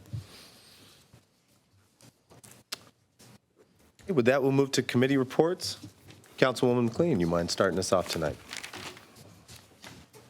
Real quick, though, City Manager, anything in regards to our first speaker, about the bike path and, wait. Oh. Yes. Thanks, Cameron. Yes, thank you for reminding me. That was on my list. Our city traffic. We Hart High students have to stick together, so. Yes, in response to his comments, we, public participation and finding out areas that are of need in the non-motorized plan obviously is a priority. I know the traffic engineer has met with Mr. DeSessa and will continue to meet with him to address his concerns and provide information on what we are doing to help facilitate those gaps in some other areas that we need greater safety in. Thanks, Cam. Councilwoman McLean. Hi, yes. I just wanted to mention regarding a Measure H funding. I've mentioned before that our supervisor, Catherine Barger, initiated Blue Ribbon Task Force Commission, and there have been numerous meetings. And during that time, many cities had stated that if they had more local dollars, they would be able to handle more homeless issues better than it's being done right now. And I inquired from our supervisor's office as to where the report is, where's the money that was promised, because it was promised to go back to local governments. And the Board of Supervisors had stated that they wanted periodic reports as to how things were going to be handled. Well, the last one was due in November. It still hadn't been released yet. So I would urge anyone who really cares about it to contact the Board of Supervisors and remind them that we would like to know what the status is of getting more money to local governments, because that was something that was recommended by the Blue Ribbon Task Force. I wanted to mention that on the 28th of February, there was a wonderful ribbon cutting to celebrate the grand opening of Know Your Nature, which is an exhibit at Plaza Rita Canyon Nature Center. The city had given a grant for that project, and they wanted to show the progress of that project and where our money went to. It was very well used. It's a fabulous new exhibit out there, and I would encourage anyone to go and see it. It was remarkably done and finished by the volunteers and the docents out there. I'm not sure how many people have heard about the governor decreasing funding for transportation and infrastructure safety projects by $2.5 billion, which actually could affect all cities, including ours. So I have been working with putting together a coalition of different transportation entities, the Northern Corridor cities, the North County Transportation Coalition, and I've actually brought it up to the SCAG Transportation Policy Committee, and our chamber, and the League of California Cities, LA County Division, all are interested in joining this coalition. And so I know that we're working on putting together a draft letter, and they all want to see the draft letter, and I'm pretty sure we can get a lot of support in talking to the governor, including Assemblywoman Pilar Chiavo's office, who is interested in seeing the letter and talking to the State Transportation Coalition. So that's one thing that we can all really get on board with. And then tonight, we're going to be discussing an agenda item regarding notices of fire department inspections and a $100 fee, regardless of whether action needs to be taken or not by a homeowner. And so we'll be talking about that. And I guess that's all I'll say. Thank you. Councilwoman, thank you. Councilman Miranda. Well, first of all, I want to wish everybody a happy Valentine's Day. And I can say that I've been on social media today, and there's a lot of love going on social media, and that's how it should be every day. Particularly, I love seeing pictures of partners together, showing love and showing devotion and dedication to one another. It's just, I guess I'm a loving kind of guy, and I really love that stuff. That said, I wish my wife happy Valentine's Day. I'll be home when I get home, but I'm not home, I'm here. Comment on Wiley Canyon. I agree with the young student, and even though I'm not high grad, I know, I'm sorry. I'm sorry, I wish I were. Possibly, that's a really dark, Wiley Canyon is really dark at night, and especially in the wintertime, when some bikers are biking home from work or school or whatever. So possibly some reflectors to brighten up the bike lane a little bit. Friday night, I had one of the most unique experiences of my life. I was with the organization called Guardians here in SCV. And that's an organization that focuses on helping first responders get through PTSD and help them prevent PTSD, but also help them get through PTSD. Well, Friday night they had an event that premiered a documentary called PTSD 911. It is a story that will touch your heart, not just because of what those particular people in the documentary have gone through and are exposing themselves in the documentary to an extent where tears were all over the place, but also because, and I'm looking at you, Sheriff, and I'm looking at, firefighters, hospital workers. PTSD is really everywhere a first responder has to go. Whether it's a car accident, whether it's a shooting, whether it's a fire, PTSD is there. The potential for PTSD is there.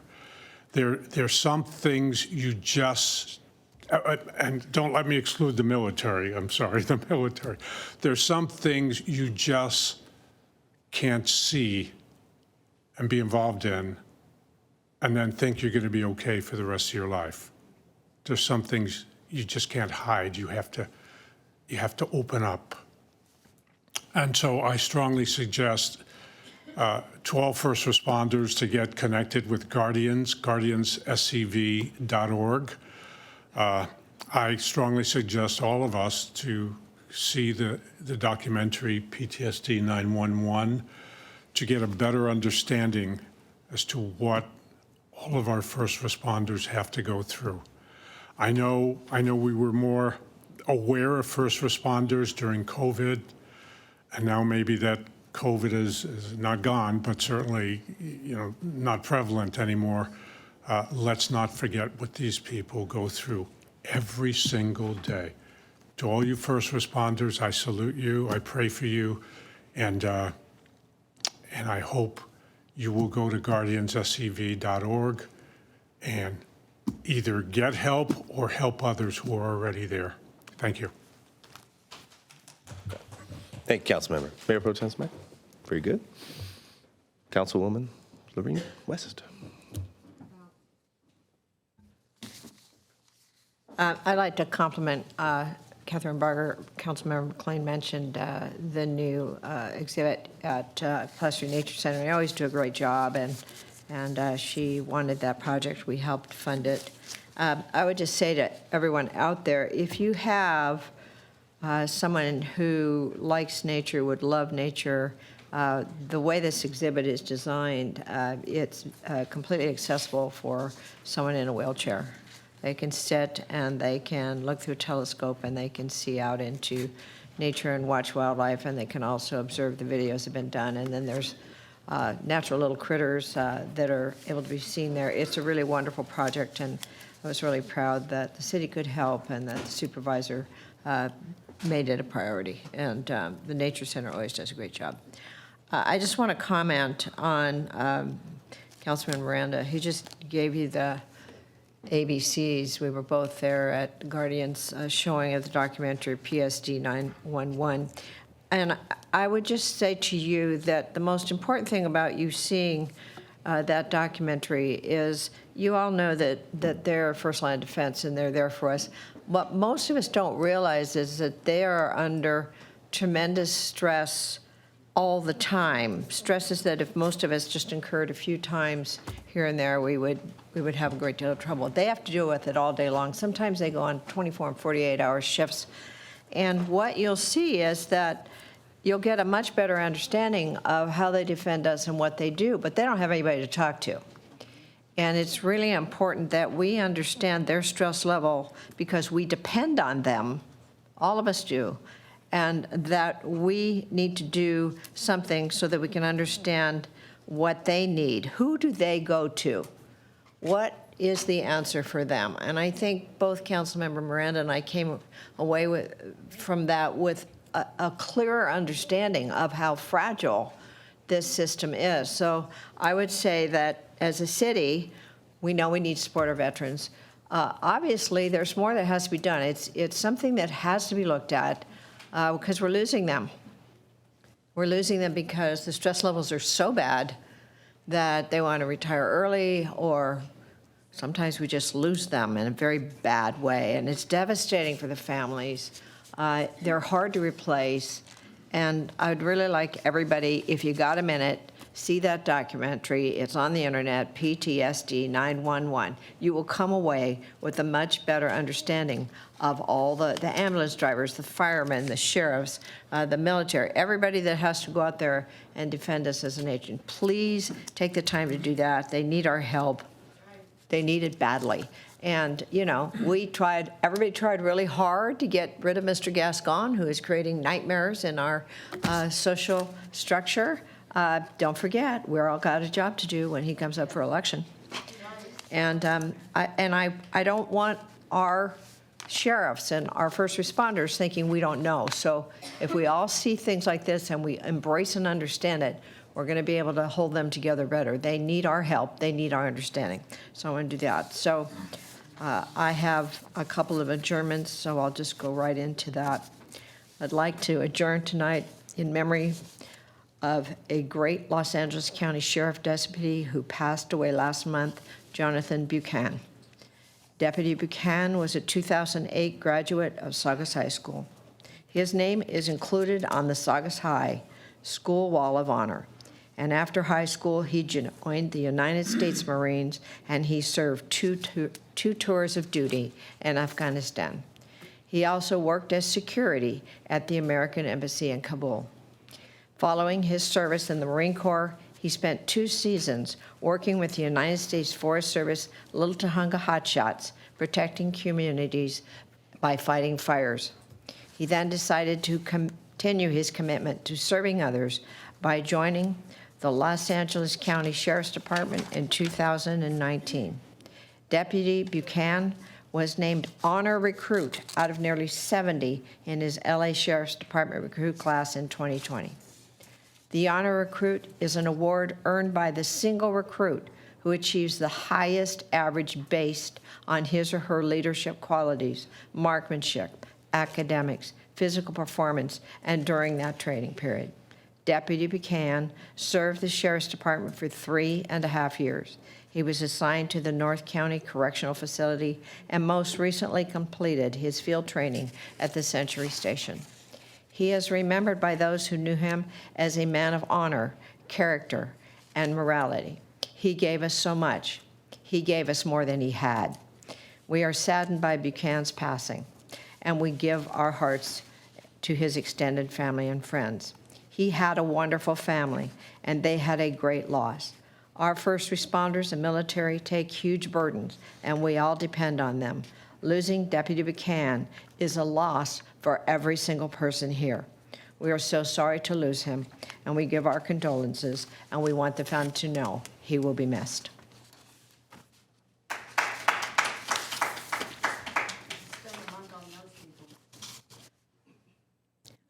I know he had friends here in City Hall, and I know some of his family, so I just want to tell them we are so sorry.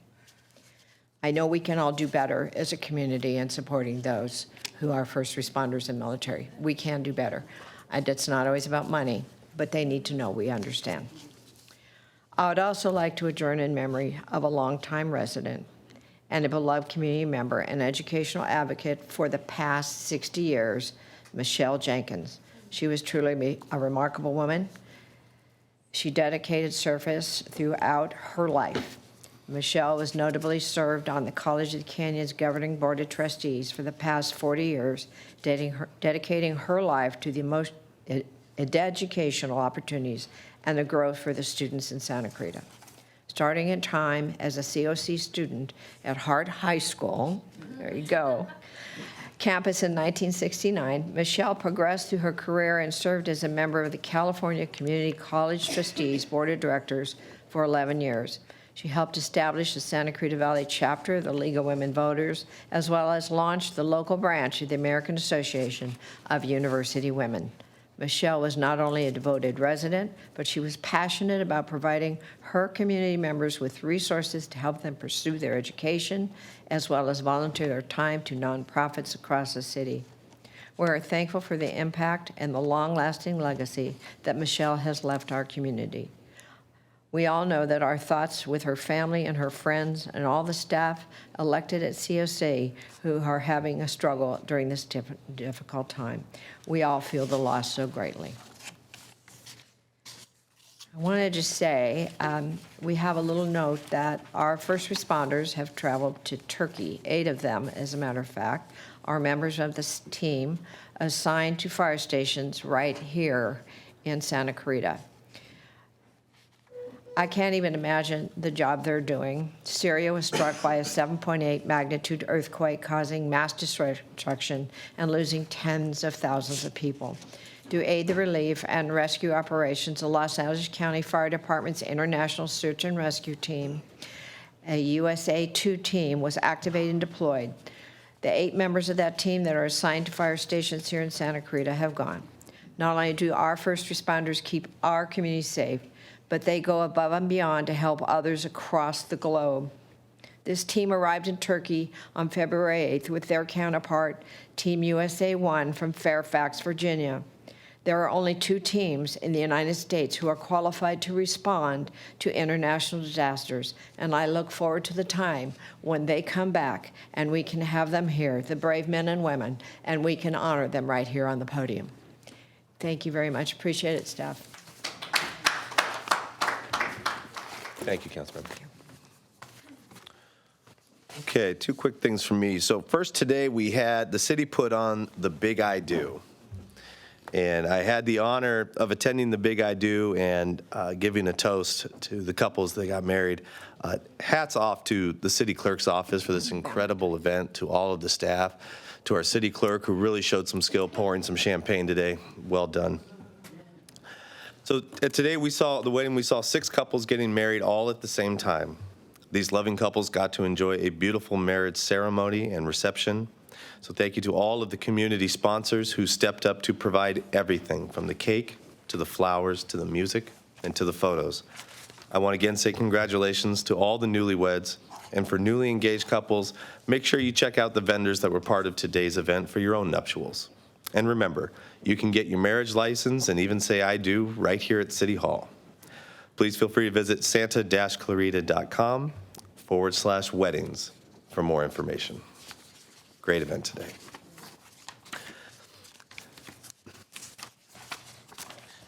And then secondly, coming up is the second annual Free to Be Me Festival, which will proudly return to the Canyon Country Community Center on Saturday, March 11th from noon to 3 p.m.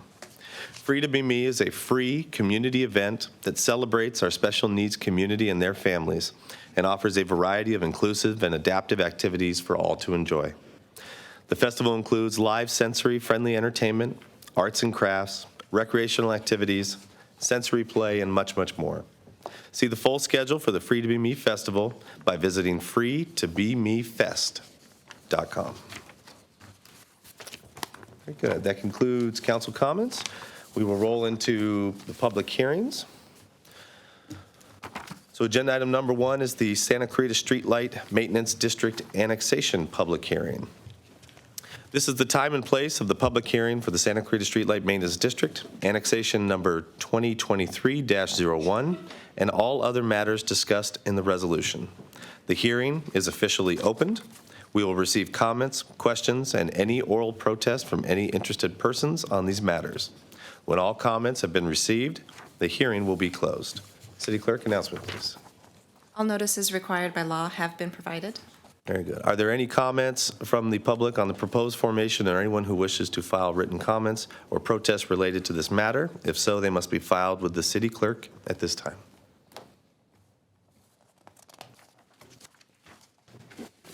Okay.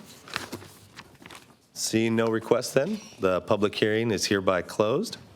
Are there any questions or is there any discussion by members of the City Council? Very good. Seeing none then, the city clerk is directed to open, tabulate, and announce the ballot results. As SMD Annexation 2023-1 is comprised of one property owner, the city clerk's tabulation process comprises the opening of a single ballot.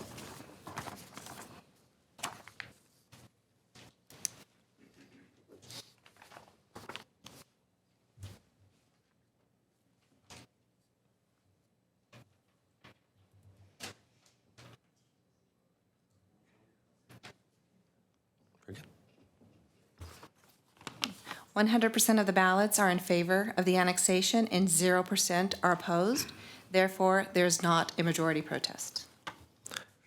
Very good. Since we do not have a majority protest, I will entertain a motion to approve the resolutions confirming the assessment and approve annexation number 2023-01. So moved. Second. Very good. City Clerk, we have a roll call, please. Councilmember West? Aye. Councilwoman McLean? Yes. Councilmember Miranda? Yes. Mayor Pro Tem Smythe? Aye. Mayor Gibbs? Aye. Thank you. Very good. That concludes public hearings. We'll move on to item number 2 under new business. This is the voting delegate and alternate for SCAG 2023 General Assembly. City staff will now make a presentation, after which the public will have an opportunity to comment. With that, I'd like to turn the time over to Intergovernmental Relations Officer, Masisa Gobian. Mayor Gibbs, members of the City Council, Masisa Gobian, Intergovernmental Relations in the City Manager's Office. The item before you is to designate a voting delegate and alternate for the Southern California Association of Governments General Assembly. The General Assembly is held annually and provides the opportunity for member jurisdictions through their voting delegate to vote on proposed changes to SCAG bylaws and guiding principles. I'd like to point out that Mayor Gibbs and council members Miranda and McLean serve on policy committees for SCAG. In addition to that, Councilman McLean serves on the SCAG Regional Council. That concludes my comments. I'm available to answer any questions. Thank you, Ms. Cease. Before we move on, do we have any speakers on this item? There are no speakers for this item. No speakers. Then on that, City Council? No, thank you, Mayor. I'd be happy to nominate Councilmember McLean for the position of delegate. I'll second that. Good. Do we need to nominate an alternate as well? We do. Is that correct? All right. Councilmember Miranda? Oh. Mr. Mayor? Councilman Miranda, you don't wish to be nominated as the alternate? No, I would instead nominate Mr. Mayor. Second. Oh, Mr. Mayor, okay. Very good. You can object. You know. That's okay, I wouldn't You do can that. vote no. I wouldn't. It's not Wise going man to do once you told any me, good. never vote no for yourself, Well, one man it's not once going told to do me. you any good, but you can still vote no. Well, they might not need you. Very good. We have a motion and a second. City Clerk, could you please call the roll? Mayor Pro Tem Smythe, Aye. Councilmember Miranda, Yes.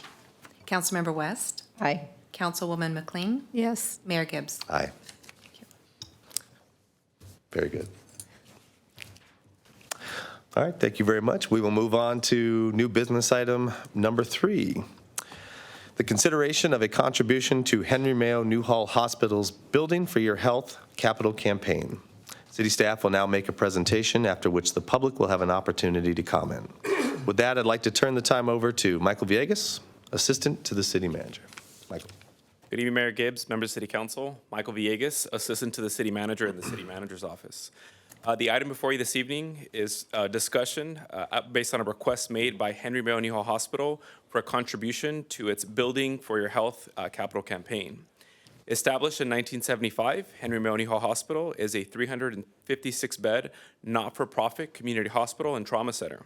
As the council may recall, in 2008, the City Council approved the Henry Mayo Master Plan and Development Agreement, which allowed for on-site improvements to the existing campus, including an inpatient building, 3 medical offices, a central plant facility, and 4 parking structures.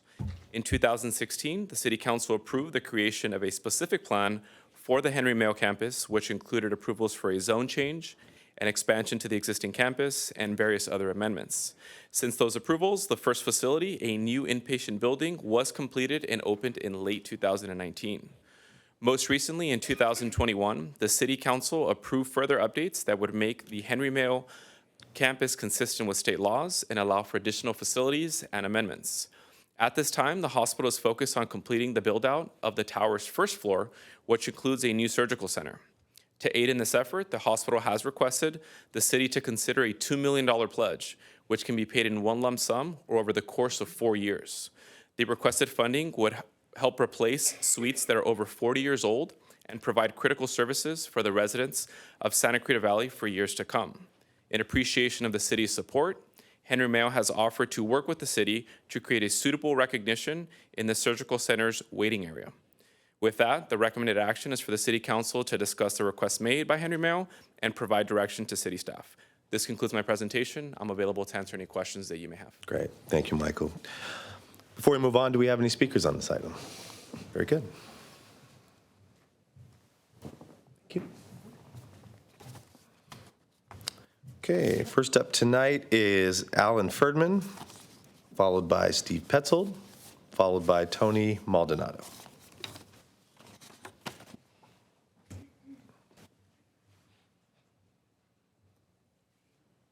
Good evening again, Mayor and City Council members. My name is Alan Ferdman. I am the CEO of the Santa Clarita Community Council. Over the last 10 years, I've had the unfortunate experience of having to take 3 rides to Henry Mayo from the east side of the valley with my wife unconscious. And she was treated very well there. I have no complaints about it.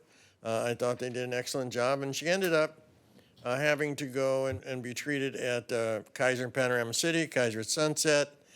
We had imaging done this last time in that Henry Mayo campus, and she was treated by a neurologist in UCLA. But the one thing that it's given me a lot of experience with is how long it takes to get to certain places around the city and to some of these different medical facilities. Fortunately for her, each time she took an ambulance ride, it was in the evening, so traffic was light.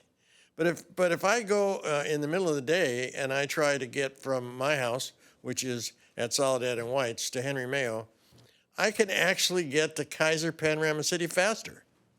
And that's because traffic is pretty bad during that period of time.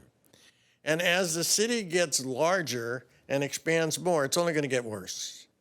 So I understand the need to keep Henry Mayo up to date, but at the same time, I think we really need to start concentrating more on how we can encourage a hospital and trauma center on the east side of the valley so that we can service really which is becoming the majority of the population of the city.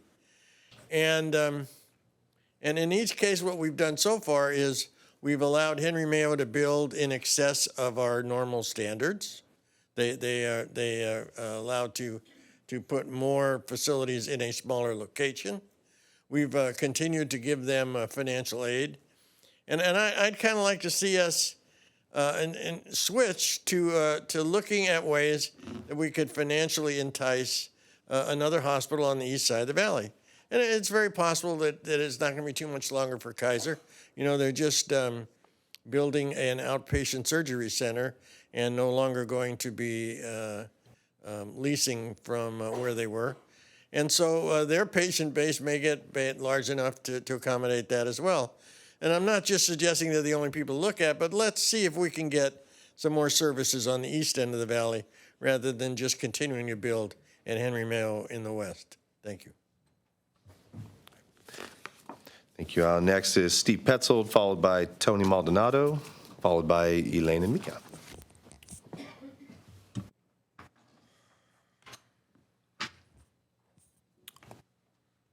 Mr. Mayor, I wanted to speak to you about this issue because I think it's very important when you're subsidizing with our general tax dollars another entity here in Santa Clarita.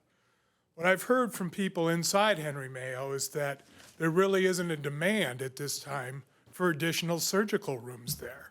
That this is, to quote people from the inside, window dressing because it's being prepared for sale. And that there's a consolidation going on within the hospital industry, and this is to enhance the value of the property to another buyer. So before you approve this, we need a demonstrated need for additional surgical rooms. Are there any doctors here tonight that have had trouble getting surgical rooms for their patients? You would think this place would be stacked with doctors, stacked with patients that have been refused surgical services at Henry Mayo. My wife has had several surgeries. All of them are from doctors in Santa Clarita who do their surgeries down in the valley, specific Mission Valley Hospital. And when she talked to the doctor about it, why do you do your surgeries here? He said, because this is a doctor-friendly hospital. What this community needs is additional mental health facilities. We need a transitional care facility. I don't believe we need any additional surgical facilities here. I looked into the finances here a little bit and looked at the 990s for Henry Mayo Hospital. They have assets in 2020 of over $200 million. This is a nonprofit. Their average revenue has been, revenue over expenses over the last 3 years has averaged $10 million. The Henry Newhall Foundation has assets of $15 million. You wonder why we have problems with equity here? It's because people always take money and give it to people that don't need the money, quite honestly. There are other ways that you could spend this $2 million. I request that you table this item. I suggest that they have a fundraiser and leverage any money that you give them. But in any case, I want a clause in there that says, if you sell this facility in the next 10 years, you're giving us our $2 million back. Shouldn't be in the business of enhancing the value of properties. And remember, nonprofit is a tax status. It's not a business model. Thank you, Mr. Petzel. Okay, thank you. Thanks. Next speaker is Tony Maldonado, followed by Elaine and Mika, followed by Dale Donahoe. Thank you. Ladies and gentlemen, as many of you are aware, our city has been experiencing rapid growth over the past decade with no signs of slowing down in the near future. We have but one hospital located at the western end of the valley in Valencia, which is a considerable distance for many of our residents, particularly those in Canyon Country, Agua Dulce, and Acton. As we continue to expand, it's clear that one hospital will not be enough to meet the needs of our growing population. This is especially concerning when it comes to emergency situations where every second counts and residents must travel long distances to receive life-saving care. We must also remember that the San Andreas fault line is not that far away from us, and one hospital will not suffice should that fault strike. It's important to recognize that the development of a second hospital in Canyon Country is not a cheap undertaking. We must ensure that any plan to create a new medical facility is costed and financially viable, with a clear plan for how it will be paid for. Money doesn't grow on trees, and the cost of a new hospital will require significant funding. That being said, the long-term benefits of having a second hospital in our growing city cannot be overstated. We owe it to our residents to ensure that they have access to the best possible medical care, especially our senior population, who have unique health needs and concerns. The large unused medical building in Canyon Country on Soledad Canyon Road could be a great start for a small satellite hospital, which would at least provide emergency services to Canyon Country, Agua Dulce, and Acton. In addition to our efforts to bring a second hospital to Canyon Country, we also recognize the importance of supporting our current hospital, Henry Mayo. As such, we should have a robust discussion of the $2 million to the hospital to confirm if it would be a sound investment in the long term for us. Nevertheless, it's time for the city to begin discussions in earnest with as many healthcare providers as possible to develop a comprehensive plan to address our growing community's healthcare needs.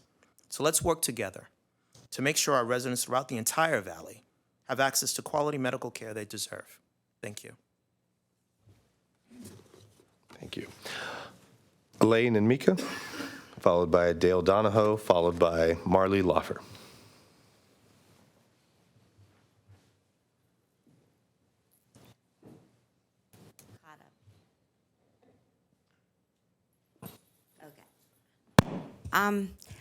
I remember, I guess, was it during COVID? I don't even remember at this point, but when they were talking about the trauma for minors and that they can't keep them at Henry Mayo, they have to send them to different places. And with the money that Kaiser Permanente gave to be a partner at the swimming center or wherever it is, I don't know why we can't take the $2 million and try and get people to build a hospital or build a facility if there's nothing for these minors and juveniles who have a lot of mental health issues or other issues, more so than adding on to the same hospital that isn't serving as many people when you do have people who are in major need of other services. So it doesn't really make a whole lot of sense to me. Maybe you can explain it better. But with all the needs that are needed here and the different sources of stuff, then I think we need to bring another hospital into the valley, preferably at the Canyon Country end, or add other facilities that Henry Mayo is not giving us. Yes, it's true. Henry Mayo, for major surgeries, and both my parents were at Henry Mayo. I was there once, which was kind of a joke, but, and they don't, most doctors don't do it. I mean, you've got SCOE up here, and not one doctor performs any orthopedic surgery at Henry Mayo. They take it elsewhere. And then you can do your rehab up at SCOE. If there are no mental health issues for minors, I think that's an important thing. I mean, suicide's at an all-time high, as are homicides. But, I mean, there seem to be other areas that are more needed with this money, and I think we should go after those facilities that could help us more. $2 million for more surgical needs that nobody's really using, I don't think is prudent for this community. I think we need to address the issues of the community, not the issues of Henry Mayo Hospital. And I was never impressed when they came with their presentations during COVID, when you had to listen to them, and then one guy was an hour late. Think about the community. Thanks, Lynn. Dale Donahoe, followed by Marley Lawfer.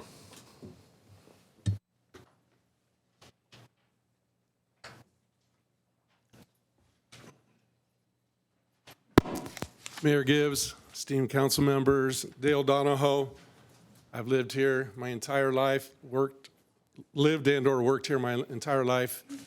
I remember as a kid getting in accidents all the time and going to what's called Golden Valley Hospital. It was a mess. And so I am the vice chairman of the hospital. I'm on the investment committee, I'm on the finance committee, and I'm on the capital campaign committee. I'm the co-chair. And I can tell you without a doubt, Henry Mayo Hospital needs this money. COVID has wreaked havoc on our finances. The governor has instituted unfunded mandates that we got to provide care and additional services without the requisite funding to go to it. And so just to address the need, we definitely need the money. My wife and I have been long-term supporters of the hospital. Like I said, I'm the co-chair of the capital campaign, along with Craig Peters and Chris Luchtefeld. In the hospital board of directors, I'll be the chairman next year. We are really looking for support for our hospital and everything from the community. We have raised money from every aspect of this community, and we're very proud of the work we've done so far and the services we provide. And over the years of everything Henry Mayo has done. And speaking from personal experience, lifeline, grew up in Canyon Country, went to Canyon High School, thanks Cameron, and I had a serious illness, and that's why I got on the board. I was near death, and I was transported to the hospital many times from San Canyon to the hospital, and because of some of the facilities they didn't have, specifically surgery, I had to go down to 3rd and Alvarado, and what was worse, I was there for like 60 days. My wife had to transverse there every day going down to the middle of LA because we didn't have the requisite facilities to handle my case and many others like me. As a nonprofit, philanthropy grows our hospital and helps it and maintain competitiveness, and the institution's resources are best met with our community needs. Philanthropy has bought our outstanding breast center, our cardiac cath lab, and a multitude of other services that have been funded with philanthropy, including our emergency department. The city has been supportive in past years, and we are greatly appreciative if you would support us tonight. COVID has created difficult financial challenges for ours and most other hospitals. Cleveland Hospital Clinic lost $1 billion this last year. We would like your support, and we appreciate anything you can do for us. Thanks, Dale. And our last speaker tonight, Ms. Marley Lawfer. Thank you, and good evening, Mayor Gibbs and council members. I'm proud to be here representing the hospital. I apologize that Roger Seaver is not here. He's at a medical exec meeting tonight with our chief of staff and other physicians. And happy Valentine's Day, as was mentioned by Dale. We talk about a heart during Valentine's Day because we are so proud of our Roberta G. Velos Cardiac Center. That center was started with philanthropy by Roberta Vilos. It was supported by the city about 15 years ago, along with many other community members. We just celebrate our 10th year of being able to serve heart patients, and we've done over 10,000 procedures and 500 open hearts in those last 10 years. So we are extremely grateful for the generosity that the city and the community continuously shows us. Before COVID, during COVID, a lot of generosity, and hopefully beyond as we go forward. We are unique. We are an independent, not-for-profit hospital. We don't spread our expenses over several campuses like systems do, and we manage the budget every day based on our patients and our local needs. And every single decision is made by our local board of directors, as discussed by Dale, our future chair. And philanthropy is absolutely critical for us to expand programs, to undertake capital improvements, to buy new equipment, and we fundraise on a regular basis. The capital campaign we invite you to join has raised about $13 million so far just for this campaign, including significant dollars that were donated directly by our physicians and over $1 million by our own employees. So we're now focused on completing a state-of-the-art surgery center with 4 surgical suites on the first floor of the new tower that we opened in 2019. And all of this will be outfitted with the best-in-class surgical equipment. We're very proud that Richard and Marion Sandness, a family that many of you know, recently donated $1 million towards this effort. And we would welcome the city's philanthropic investment into this program, similar to they have done with other programs in the community and with our hospital. As Dale mentioned, we have indeed struggled through the last few years. Henry Mayo has seen its challenges, as most healthcare institutions have, due to COVID-related financial impacts, many of them completely out of our control. But nonetheless, we do the job that we're supposed to do. We remain laser-focused on our mission, and we try to serve our community every day, and we serve everyone in the community, regardless of insurance. We're grateful to our partners who help us meet those needs. We know that you have been here for Henry Mayo, and we appreciate it, and we are here for the city and for our community. We thank you for considering this request. Happy to answer any questions if need be. Okay. Thank you. Thanks, Marley. Okay, that concludes public comment. Staff, do we have any comments? No? Very good. Okay, City Council discussion. Councilwoman? Yeah, I'm just, my husband has used Henry Mayo for emergency services several times. As you know, he's had a hard time of it, and he's on the mend.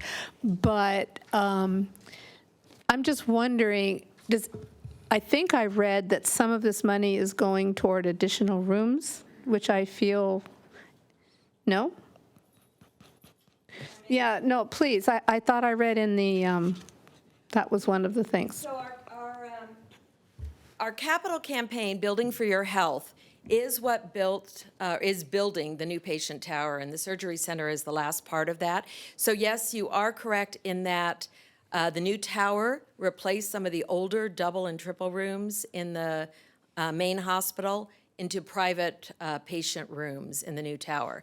So we did open that tower in 2019, served us very, very well during COVID with private patient rooms. But the tower is open. We are not expanding any more patient rooms. The focus is completing the first floor, which is the surgical center, at about $27 million complete cost to complete it. Okay, well, maybe what I read is that you're using the old area that you're moving for additional rooms. No. Okie No, dokie, well. Yeah, we're not adding additional rooms to the hospital at all.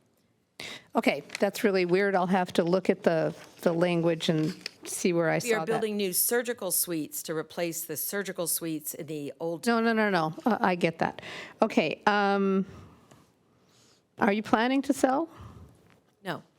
Yeah, I mean, I'm a staff member at the hospital. I'm not on the board. Dale is on our board, but our board is very committed to maintaining its independent status.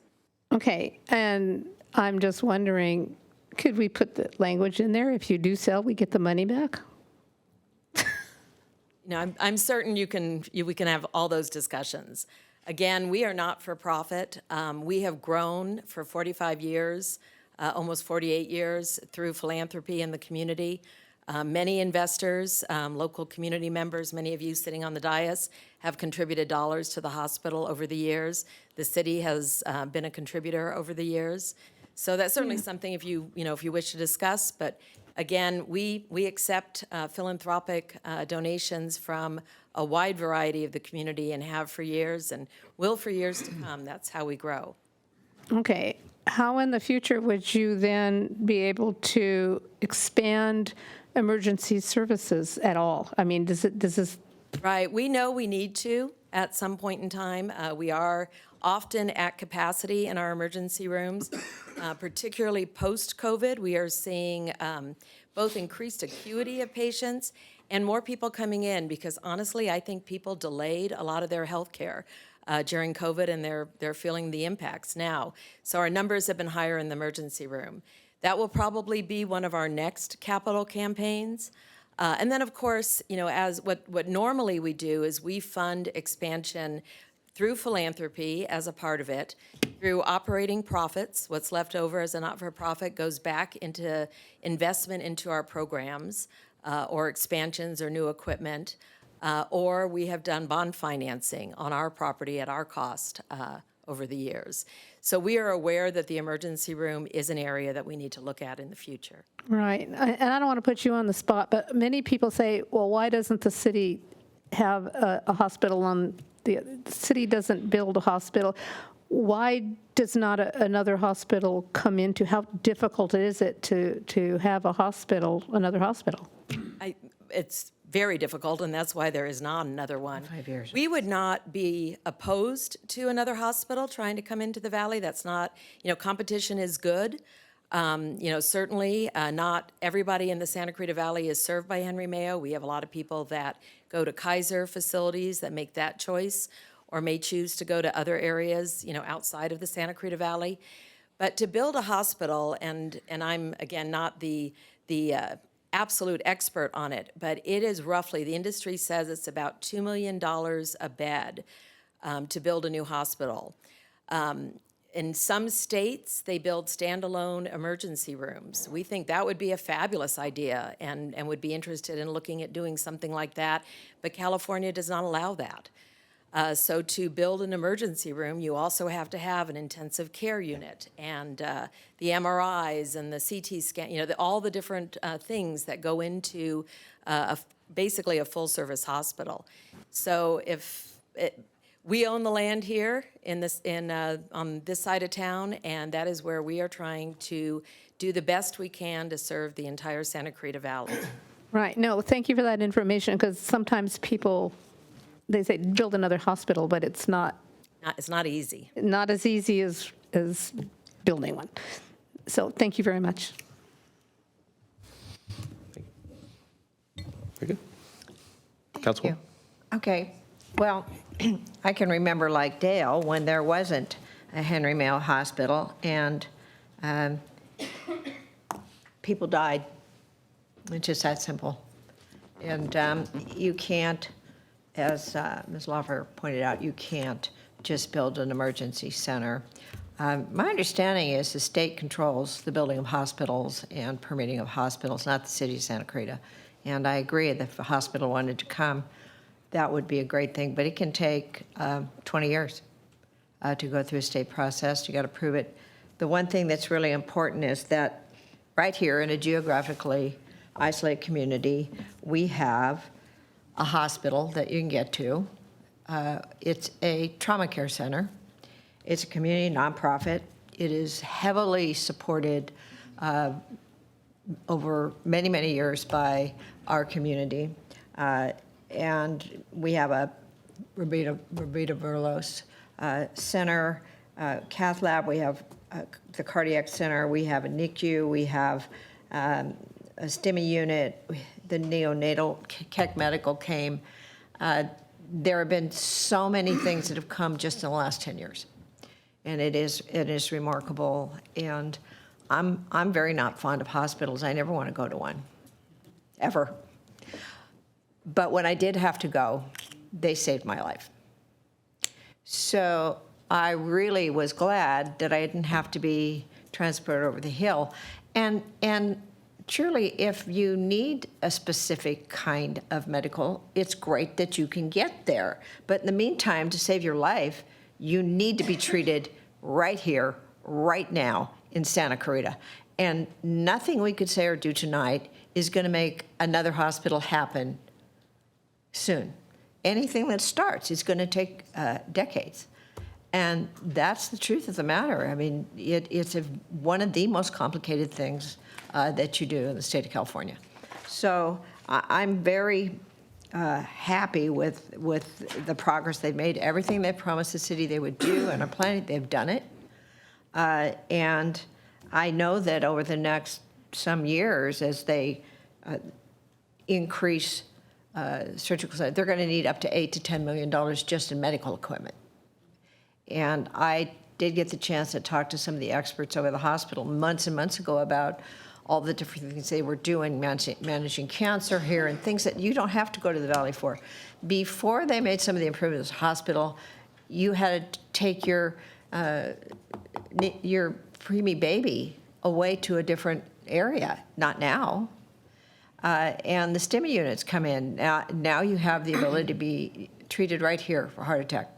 These are all things that have come about. It's remarkable. And I know they've had a rough time through COVID. Many hospitals have. This is a non-for-profit hospital. So I think it's really important that we assist the hospital we have right here, right now, that's available to all of us when the need is there. And as for the future, I agree. If another hospital wants to come, great. But the state won't let you build a little emergency thing on the east side. They don't do that. And this hospital is covering trauma care for 400 square miles. I believe that's correct. It's a big deal. Getting that kind of recognition has taken a long time. It's a lot of work. It's really complicated. And we've helped the hospital a little bit before.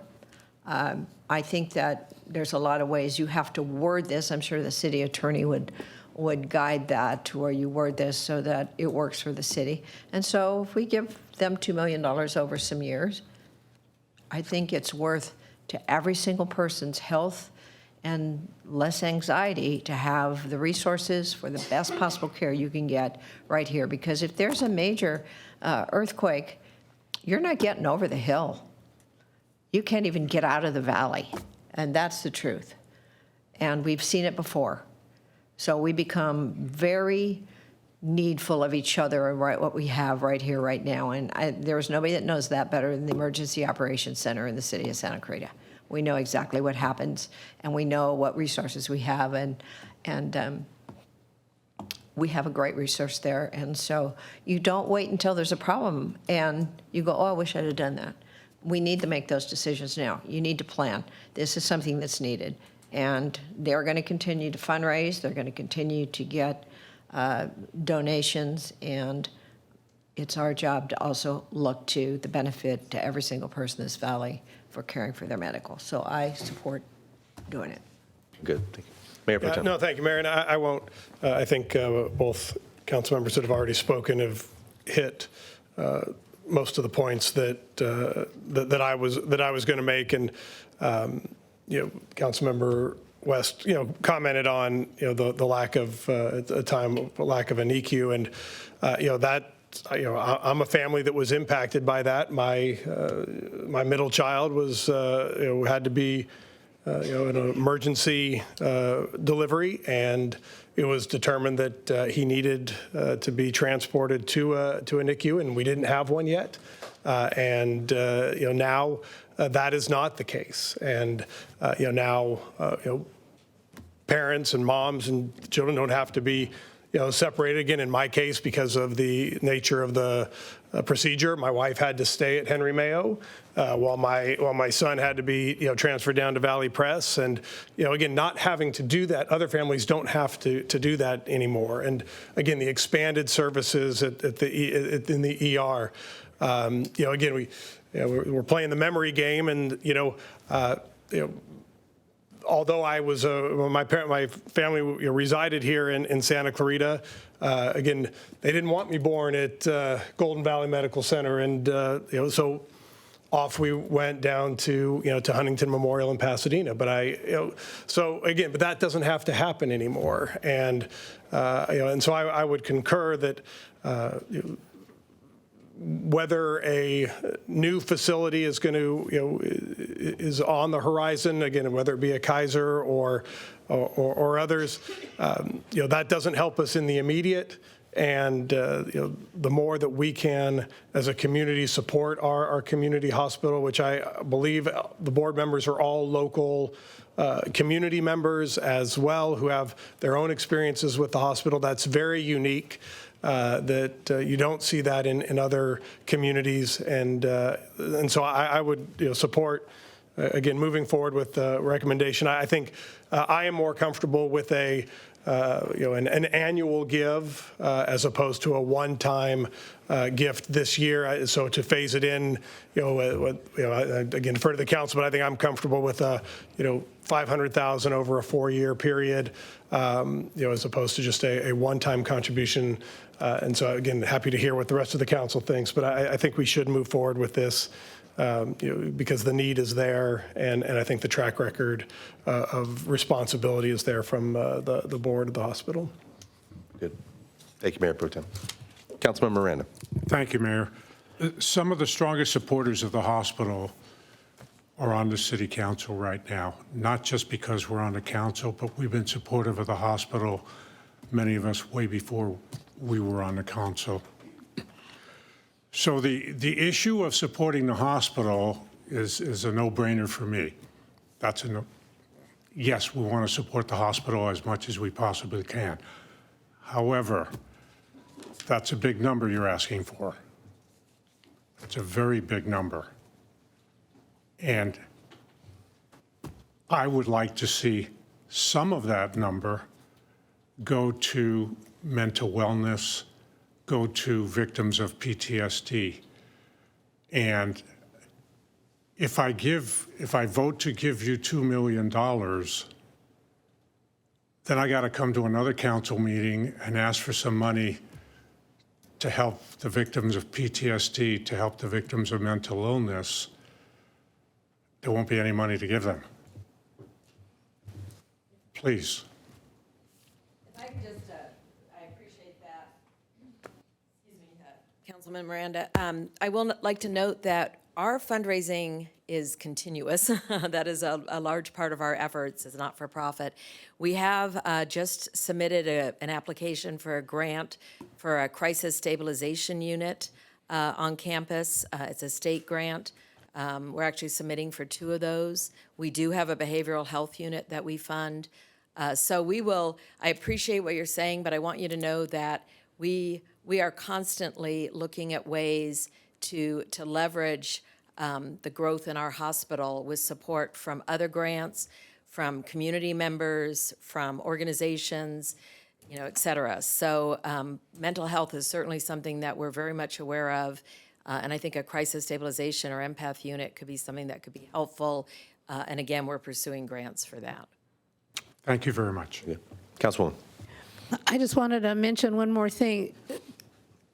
The reason I would vote to support this is I don't think we're giving the money to the hospital. We're giving the money in order for them to be able to serve our residents better. So that's kind of the way I look at it. Very good. Thank you.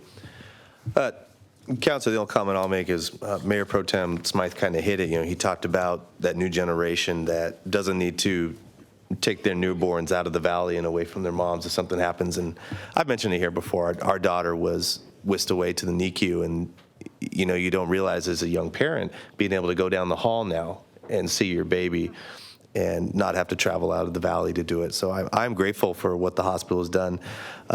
I appreciate all the comments that were made here tonight. I think the council is very supportive of this, as they should be. Councilmember Miranda, your comment is well taken. And I think the realization is, Ms. Lawfer said, the fundraising never stops. And if you look at it historically, I think the city has always been supportive, but the amount of money that this community hospital needs to raise far exceeds even what we've been able to participate in. But having the ability to do it and having the budget to be able to do it, I think is incredible. So with that, I think I'd piggyback off what Cameron said about the $500,000 over 4 years. What I'd ask to see is if staff could allocate $500 out of the current fiscal year budget so that it would actually occur over about 3.5 years instead of a full 4-year length of term to be provided. And that'd be the only caveat I'd have. Yeah, that's fine. So I'd be happy to, again, move the item that, again, we proceed with a 4-year, $2 million total gift. And again, as, with the research that the mayor has provided. So if that makes sense, Mary. Second. And I just want to comment that I know the hospital's working on exactly what you're talking about, Bill, so that people are not sitting in emergency waiting room that have different kinds of needs. They're not bleeding, but they're having terrible mental problems. So I know they are working on that, and we'd like to continue seeing that move ahead. So thank you for bringing that up. And just one more quick thing. I know that we're very conservative with our dollars and want to know how it's spent. So I'm assuming in any MOU or any contract or whatever, we will get a full accounting of every dollar that is spent with our contribution. Yes, and that's probably appropriate to include in the recommendation that the city enter into an MOU with them outlining the terms of the contribution. Very good. I'll amend the motion to include the, again, the inclusion of an MOU. Good.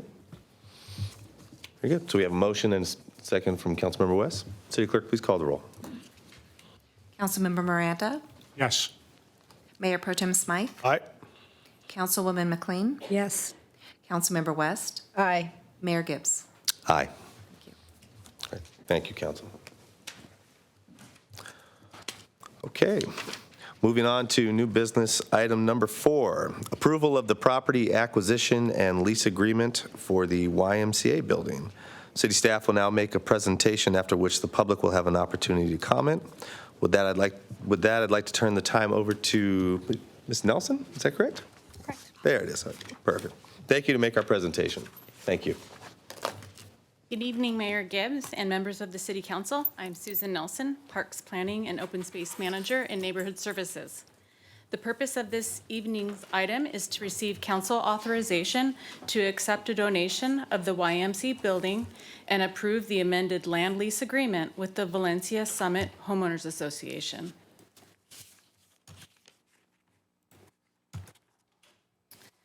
Since 1988, the YMCA has operated their building, outlined in yellow, on property leased by the Valencia Summit Homeowners Association, which is outlined in green. The building is located off of McBean Parkway between Del Monte Drive and Arroyo Parkway. In 2016, the YMCA announced plans to close this building and focus efforts on construction of a new facility adjacent to the Bella Vita Senior Center. In March of 2020, the YMCA closed their operations due to the pandemic, reopening briefly before closing permanently that same year. At the end of 2021, representatives of the YMCA approached the city to inquire about the city's interest in purchasing the building.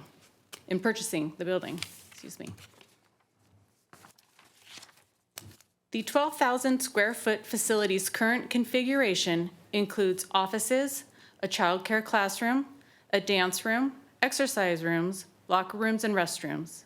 In the center of the building is a 4.5-foot deep interior pool, which is specifically designed to accommodate learn to swim and water exercise programs.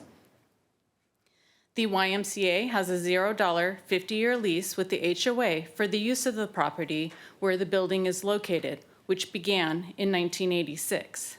There is currently 13 years left on the lease, at which point it can be renewed for an additional 49 years.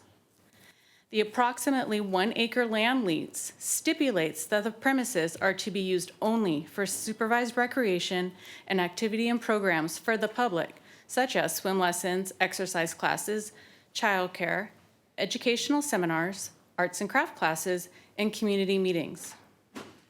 Currently, there is no city-owned recreational building of this size on the west side of the city. Staff determined this location could support the expansion of the city's primetime preschool, aquatics, and Camp Clarita programs, while also serving as a central hub for contract classes. These programs have the ability to generate revenue, offsetting some of the ongoing costs associated with building operations. City staff has visited the building on numerous occasions to assess the condition of the building, pool, and associated equipment. Staff determined that several repairs and improvements will be needed before opening the facility for recreational programming. Immediate needs include roof repairs, repairs to the heating and air conditioning units, a sewer line repair, flooring repairs, pool and equipment repairs, new paint, lighting repairs, security and connectivity upgrades, a city monument sign, tree trimming, and landscape enhancements. The YMCA initially asked the city to purchase the building. However, due to the amount of repairs needed and restrictions in the lease, the city negotiated to take ownership of the building at no cost and assume the role of tenant in the lease with the HOA.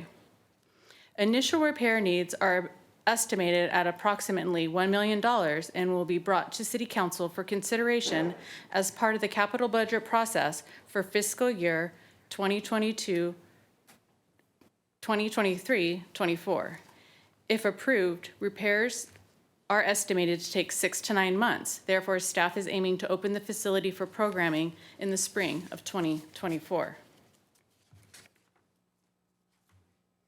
The recommended action for City Council's consideration tonight are approve a donation agreement with the YMCA for the transfer of ownership of the building at no cost to the city and amend the lease agreement between the YMCA and the HOA.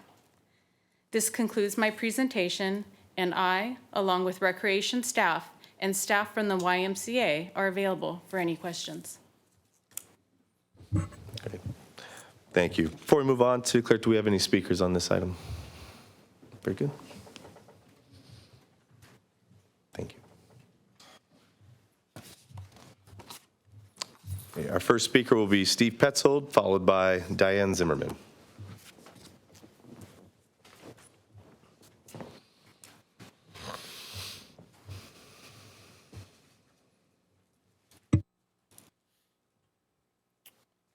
Yes, while this appears on the face to be an attractive transaction, I did have some questions. There was, in the agenda packet, there was some reference to the value of the lease being valued at $2.1 million. I didn't understand exactly what that was.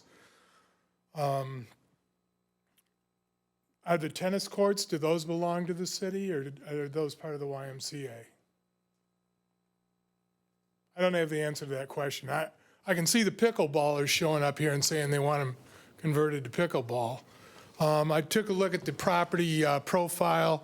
Currently, there's taxes being assessed of around $36,000 a year. I'd like to know what's going to happen with those taxes. Will the city be responsible for paying those taxes? I didn't see any reference to the Valencia Homeowners Association being the owner of the property. The tax bill seems to be mailed to the YMCA down on New Hampshire Boulevard.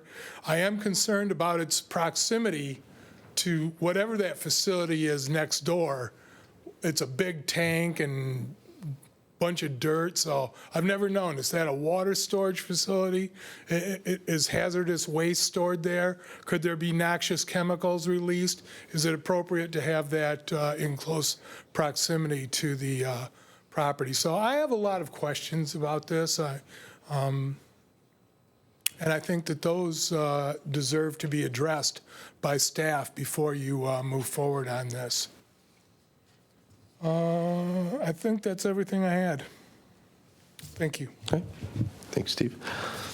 Diane Zimmerman? Oh, and no appraisal. I think it's important to get an appraisal regardless of that.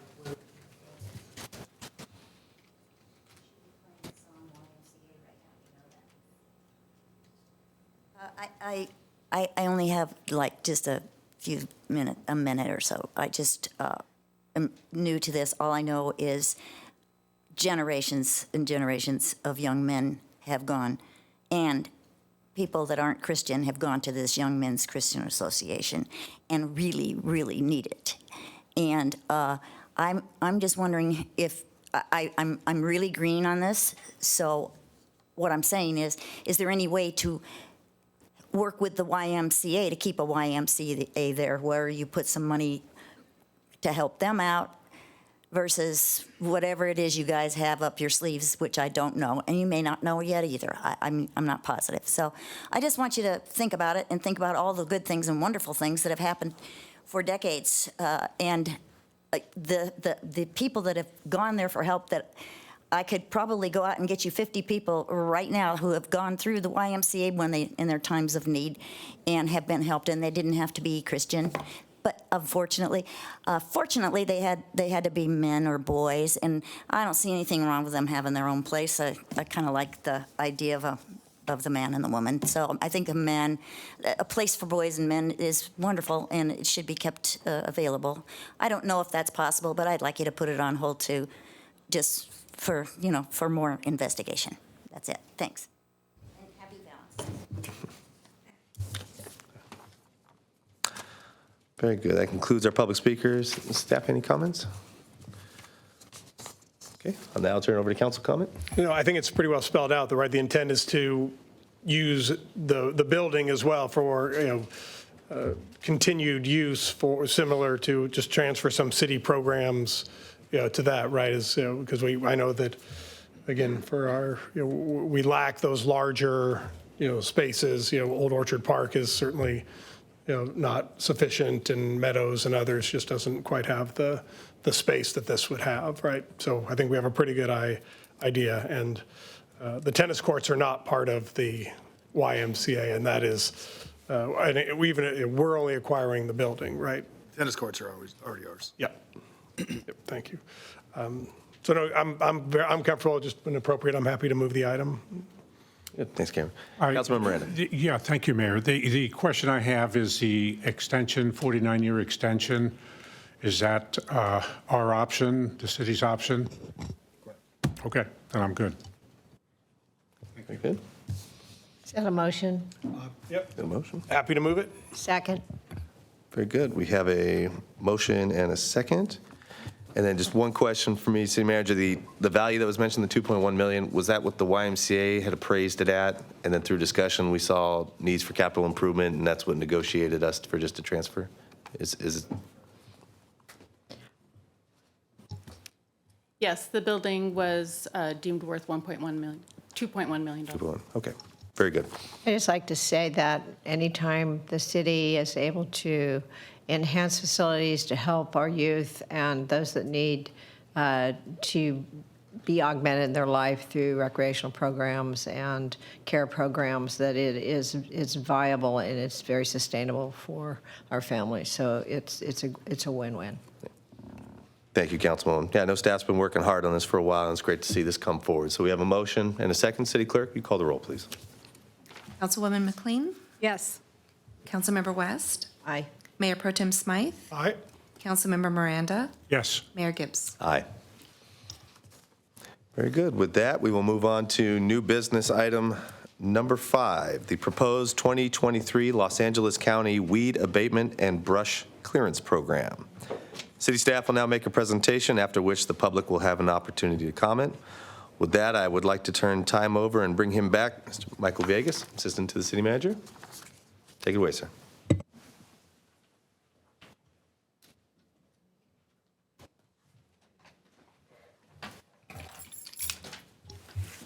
Good evening again. Once again, Mayor Gibbs, Member of City Council, Michael Villegas, Assistant to the City Manager in the City Manager's Office.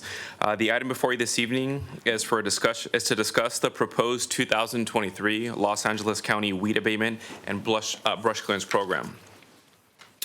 Just some brief background. On January 10th, 2023, the Los Angeles County Board of Supervisors adopted a resolution which declared dangerous and noxious weeds, brush, combustible growth, rubbish, tumbleweeds, among other items, on designated properties in the county a seasonal and reoccurring public nuisance. The basis of this resolution stems from the need for defensible space as defined and required by Assembly Bill 3074, which was introduced and adopted in 2020. The Public Resources Code 4291 also provides that all homes within fire zones receive annual brush inspections. And finally, the recent acquisition of mapping software that allows the district the ability to pinpoint homes subject to brush inspections more accurately. For some additional context, the aforementioned defensible space zones are illustrated on the screen. The first is Zone 1, which extends 30 feet from any structure or to the property line, whichever is closer. The second is Zone 2, which extends from the 30-foot mark to 100 feet from any structure or to the property line, whichever is closer. And lastly, while not illustrated, AB 3074 establishes the requirement for Zone 0, a 5-foot ember resistance zone from any structure. As part of the proposed 2023 program, general requirements for brush clearance include the removal of flammable vegetation within 30 feet of any structure, and that is increased to 50 feet of any structure in very high zones. The remaining vegetation for the next 70 feet for a total of 100 feet shall be limbed, and the removal of any dead wood. A maximum of 200 feet can be required for those within a very high zone. Access roads must maintain a 10-foot brush clearance on each side and shall provide adequate vertical clearance. And finally, fire hydrants shall maintain, a clearance of 3 feet. It should be noted that the Zone 0 requirements, which do take effect this year in 2023, will not be part of the enforcement efforts for this year's inspections. Rather, residents will be educated on the requirements that is anticipated to be implemented next year. So some of the concerns. While the city understands the position of the fire department and is greatly appreciative of their efforts, the proposed program affects a significant number of Santa Clarita residents.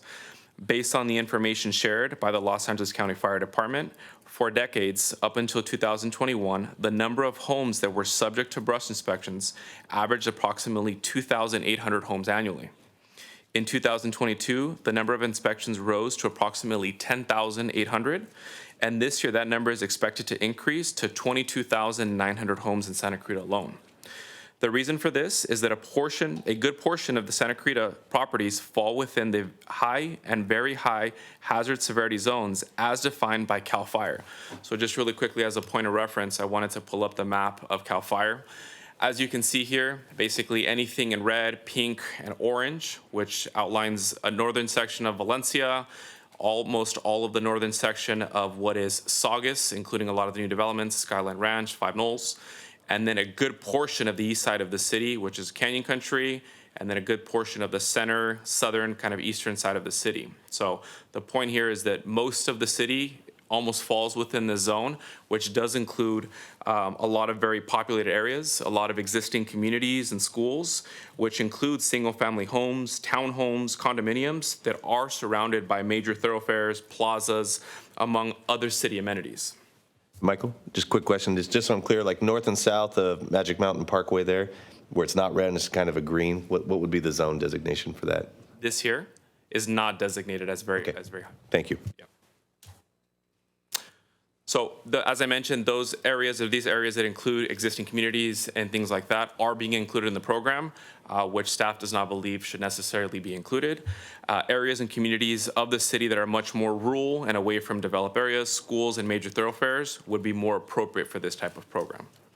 So going back to the presentation, excuse me.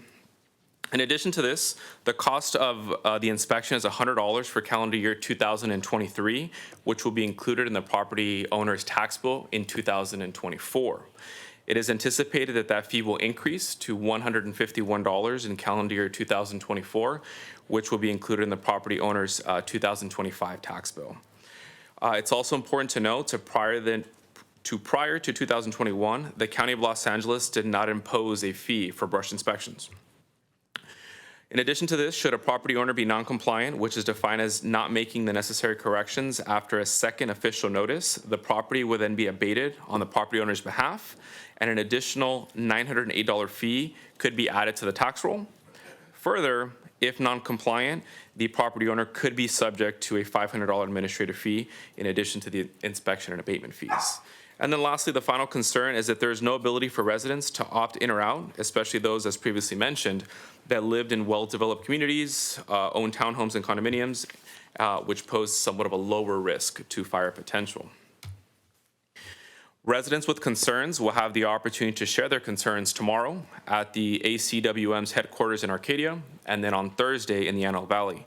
It is our understanding that the hearing of protests for the Santa Clarita Valley is being scheduled, although a time and date is to be determined.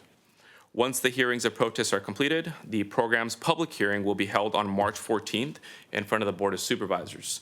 If approved, it is expected that the brush inspections in Santa Clarita will begin on May 1st of this year.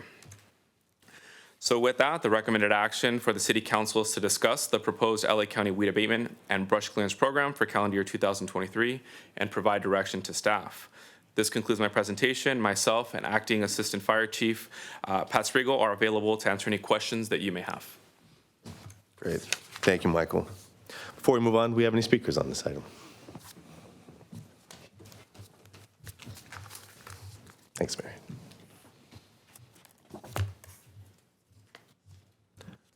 Roger Horning?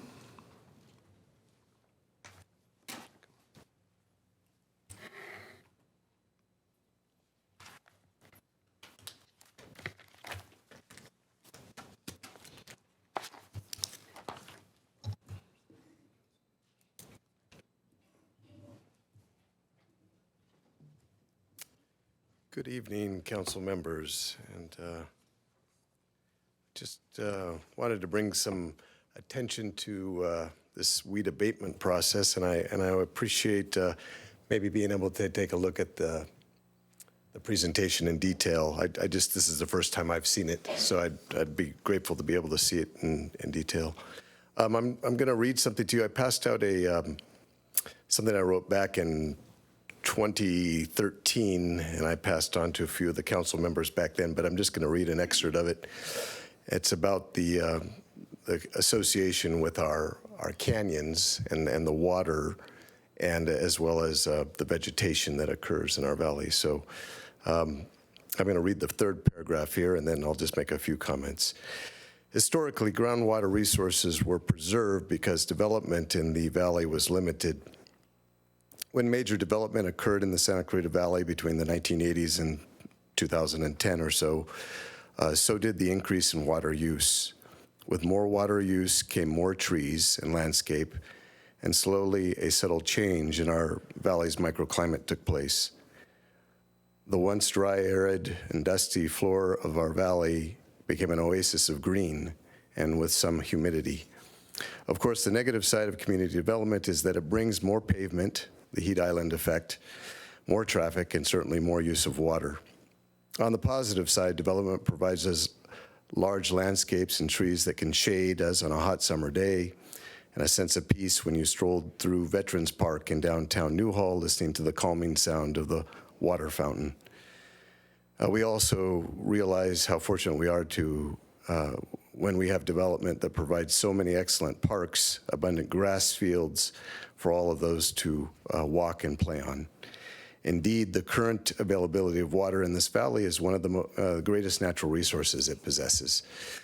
The reason I bring this idea of water to this whole concept of weed abatement is that for a long time, we've seen the changes occur in the valley with the use of landscapes.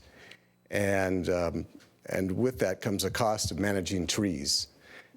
We have a seal here on our city that shows a beautiful oak tree, and that's something that I think the city has always taken with pride to protect and conserve those trees. But those come with responsibility and cost. And so what I'm just trying to propose here is that protecting our structures, our not only our homes, but our way of life is important, and abating the weed species that don't normally show up in this valley, the trees or the invasive species, is very important. And so I just want to pass that on to you guys, and I hope to see more comments in the future about this, and look forward to talking to you more about it. Thank you, Roger. Okay, that concludes public comment. Staff, we have any comments? No? Council? I just want to make sure that that I'm clear that if you're in the gray area on the map, you're not within any of this, yeah, in what looks gray to me anyway. You're not going to get a property tax bill increase. Okay. That is correct. Just want to make that clear. Councilwoman? Yeah, I'm really concerned about this, number one, because people who received this notice are extremely confused because they hadn't received it ever in the past. They lived in their neighborhoods forever, and they have not received a notice. And number two, I'm concerned because the 2 public hearings that are scheduled are not anywhere near here, and I understand because I contacted our supervisor's office, and I understand there is going to be one plan, but it needs to be sooner rather than later because on March 14th, the Board of Supervisors is going to be voting on this.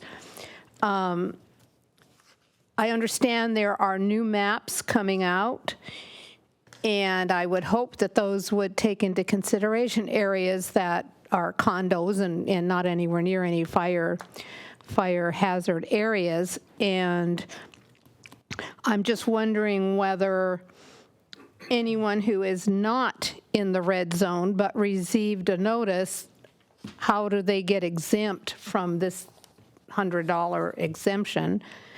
Also, at a San Fernando Valley COG meeting, this was brought up, and I asked other cities, how much do they charge for their inspections? And I was told the city of Glendale charges $15, and the city of Los Angeles charges $50 for their inspections. I'm assuming that is correct, and I'm wondering what other cities charge, and why are we being charged $100 for somebody to come and take a look at our project? I think it's really a very high fee for that. And once again, we're being subject to having things put onto our property taxes, and at some point, you're going to price people out of their homes.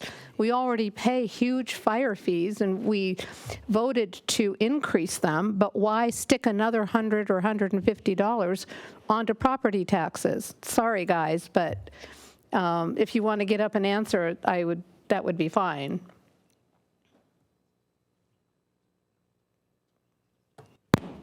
Okay, Honorable Mayor and Council, I first want to introduce my team that's here with me tonight. I have Assistant Chief Bill Romo, who's here from our Forestry Division, and they're the ones that handle our brush inspections for us through County Fire. And I also have our Community Service Liaison, Maria Greichen, here to help us with that. Why don't I call Chief Romo up here to answer the one in regards to in reference to the other fire departments that you mentioned, I'm not familiar with Glendale's, but I know with the city of LA, what they do is they send out a self-declaration card. And their fee is based on $50. The card goes to the property owners that are in their very high fire severity zone. And it's prudent to the property owners to do their own inspection. And they declare if their property is compliant or not. And then LA City has a 3-year rotation on how they go about doing all their inspections. So not every property gets an inspection from a firefighter every year. And ours differs from them because we do have to physically go out and perform the inspection. So I'm not familiar with the city of Glendale, but that is LA City's procedure. Okay, so let's say a property owner has a hill in back of their home or whatever, and they spend a whole bunch of money maintaining that hill and taking care of it, and it does not pose any fire danger, and they're still going to be charged $100. That's correct. As the mandate is from the CAL FIRE, we have to perform this defensible space. And interchangeable defensible space is a new terminology for brush clearance. We have to perform these inspections. And with I don't want to say that. With all these new bills coming up, it's making it a requirement that we have the educational component to it. And the Board of Forestry for the state of California has not yet defined that zone zero that we're going to have to enforce. So we're coming out educating the people this year that is coming, and we don't know how to define it yet, but it is going to be an ember-resistant zone with the science that they're using. That's probably the most critical area with it, and then we're less critical as we move away from the structure. So as you're mentioning there, if they have a hillside, depending on the location of the structure, that it's going to be subjective, but we still are required to perform the inspections. And that's not only for the property owner, it's also for firefighter safety as well.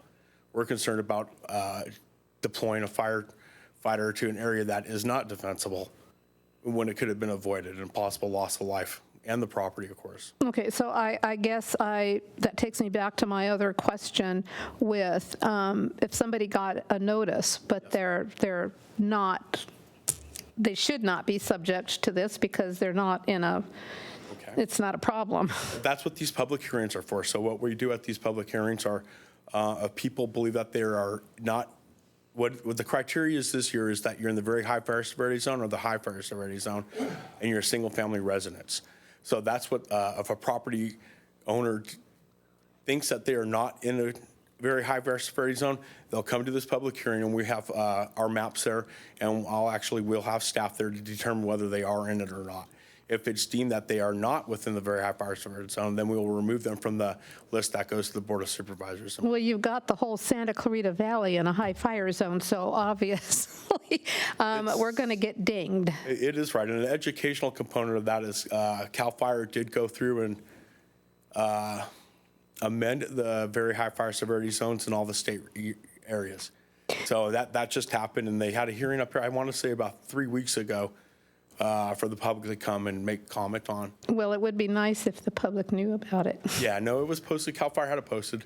Well, yeah, I know. Everybody says it's posted, but nobody sees it. I know we don't do the mailings out there, which I think is a valuable component to that. Okay, are these maps available online, and can you blow them up so to take a look at your address to see if you can? You can on CAL FIRE's website, but you can also go to LA County Fire Department's website. If you go underneath what we do for you under the Forestry Division's Defensible Space button, they will have the very high fire severity zone maps there. Now, I will inform you that those maps there are the latest approved ones. They are not the ones that CAL FIRE is amending at this moment. When are those going to be completed so people get to know before it's voted upon on March 14th? They can go off of the maps that are on our website, and we will. Okay, what is can you give me the? LA County Fire Department's website. It is fire.gov. lafire.gov.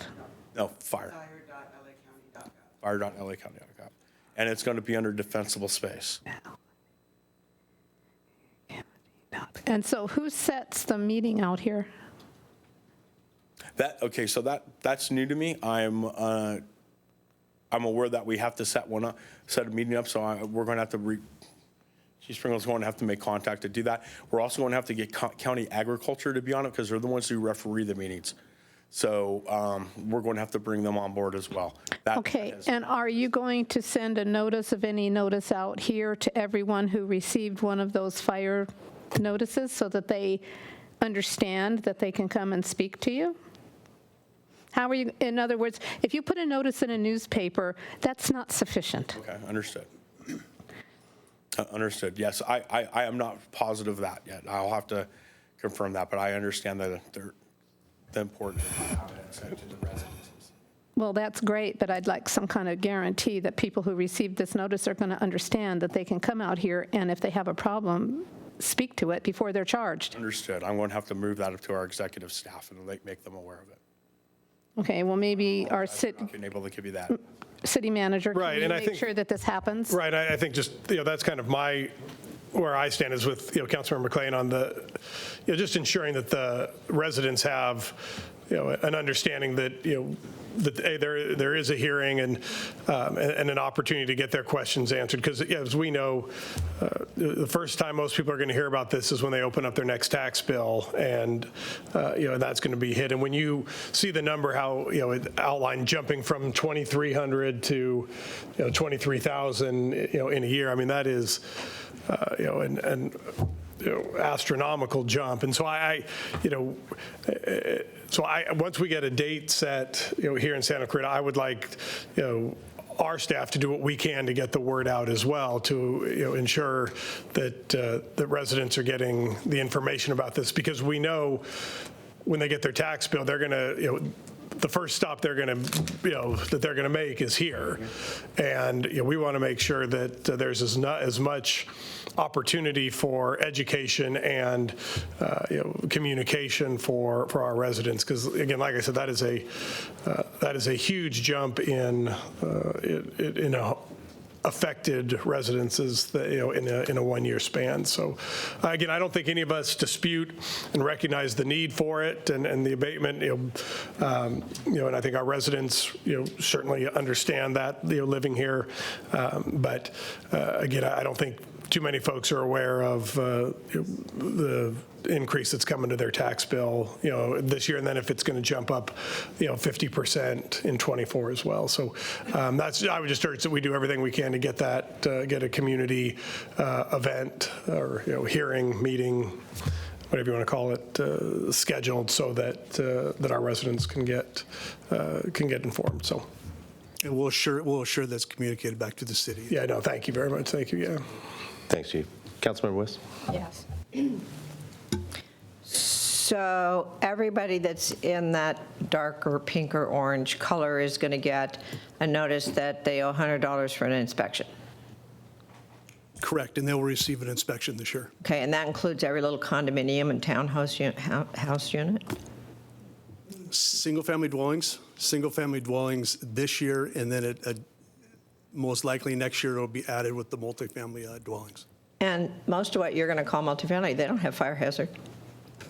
They're down in flat land, they're surrounded by streets. So what CAL FIRE is concerned about, what the state is concerned about, is embercast. And a lot of areas that we're referring to are in the path of potential embercast as it leaves the brush. And we saw that in incidents in Santa Clarita. We saw that in the tick fire. For sure. We saw it in Woolsey 5 years ago in Malibu. So that's what they're concerned about. That's what CAL FIRE is referencing. So. Well, so after you've inspected and the persons have cleared the land, are you going to send out a notice that they've been cleared? They will. So there'll be a report given to each of the occupancies, regardless if they've passed or they failed the inspection. And so everybody will receive some sort of notice of pass or okay, and there's going to be. How we can work with them to get to where. And there's going to be a hotline where they can go and look and see if they've passed. But on their tax bill, they're going to get a $100 bill no matter what. Every parcel? Everyone who received a notice, yep. Every parcel. I'm asking the firemen, is that parcels as well as structures? Improved properties. Improved. Improved property, yeah. Okay, that's a clarification. As much as I love the fire department, and I do, I love you guys, we just need to say this. People are voting with their feet. They're leaving the state, and they're doing it en masse. And if you don't want Californians to have homes, and you don't want people to leave, then you need to stop telling us to have people build. Because there are no places that you're showing where you could build and not be in that very high fire zone. So basically, if you're going to tell us to build, this is one of those things, you can't have it both ways. You need to tell people how to build. So if it all has to be block structure, if it all has to be steel roofs, it has to be encased under the eaves with non-burnable materials like, cement, fiberboard. You need to make those changes because you're basically putting people that have homes in a situation they won't be able to afford. And so they're leaving. I mean, change your codes. But, I love it. SCAG says they're the flat mappers of the world. I just love SCAG. They say you got to build 10,000 more homes. You got to build 20,000 more homes. Mr. Fireman, where? Where do you do that? Where it's safe? I've been here most all my life. I've seen those fires. I've helped evacuate. I know how bad it is. So I understand inspections, and I certainly understand get everybody to clear, but you're basically penalizing people that you're just going to say, well, there can be, one of those catastrophic fires where everything just burns. Well, that's the whole state. Where is there that doesn't exist?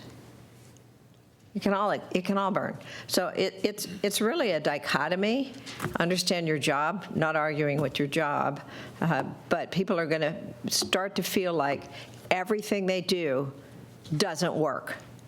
Everything the city tries to do, somebody comes in and slaps us with something else so that we can't make it work. And I think we just need to be very honest with the public. All of this stuff is coming out of, litigation and the frustration in the state. So to avoid litigation, we're just going to slap it on everybody, And I know you got a job, and I love you guys. Thank you for saving us. I know you're stressed. I just want to make sure that we have a clean, definitive path, knowing where we're going, what it costs, and how we get information. Thank you. Thanks, Councilwoman. Councilwoman McLean. Yeah, I'm just wondering if we as a council want to ask the Board of Supervisors maybe to postpone that March 14th meeting until we can make sure we have a public hearing out here and get some clarification as to what is going on with this. I mean, I live in a neighborhood that has trees that have been growing for 50 years. Are you going to make us cut them all down? I wouldn't say cut them all down. I would say we're going to make sure that the dead wood is cut out of it and it's limbed up appropriately.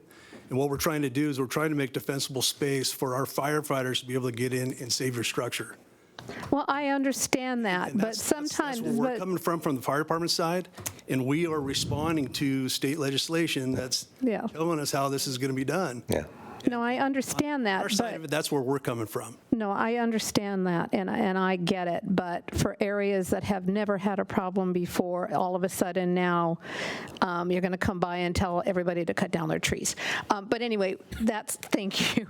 I want to know if we want... You can't cut those oaks down. Yeah, I know. Another dichotomy. Do we, as a council, want to ask the Board of Supervisors maybe to postpone that March 14th meeting until more people have more information? Do we storm their meeting? I mean, this is just sent out and just hit everybody.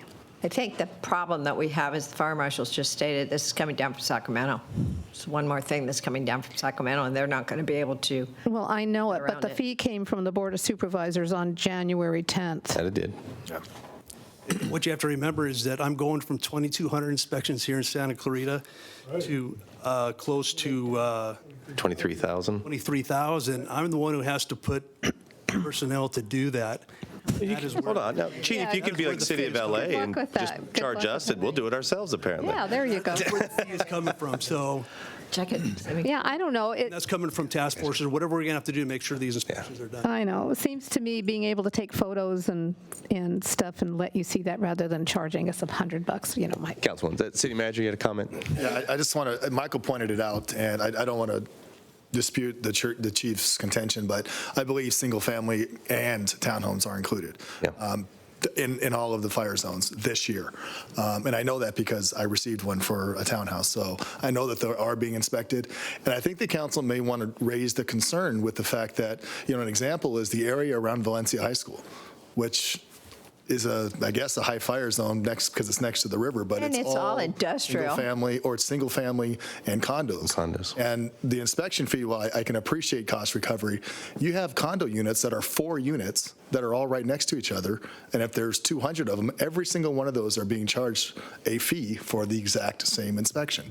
And so the mandate is coming down from the state, but to be clear, the county is determining the cost recovery structure.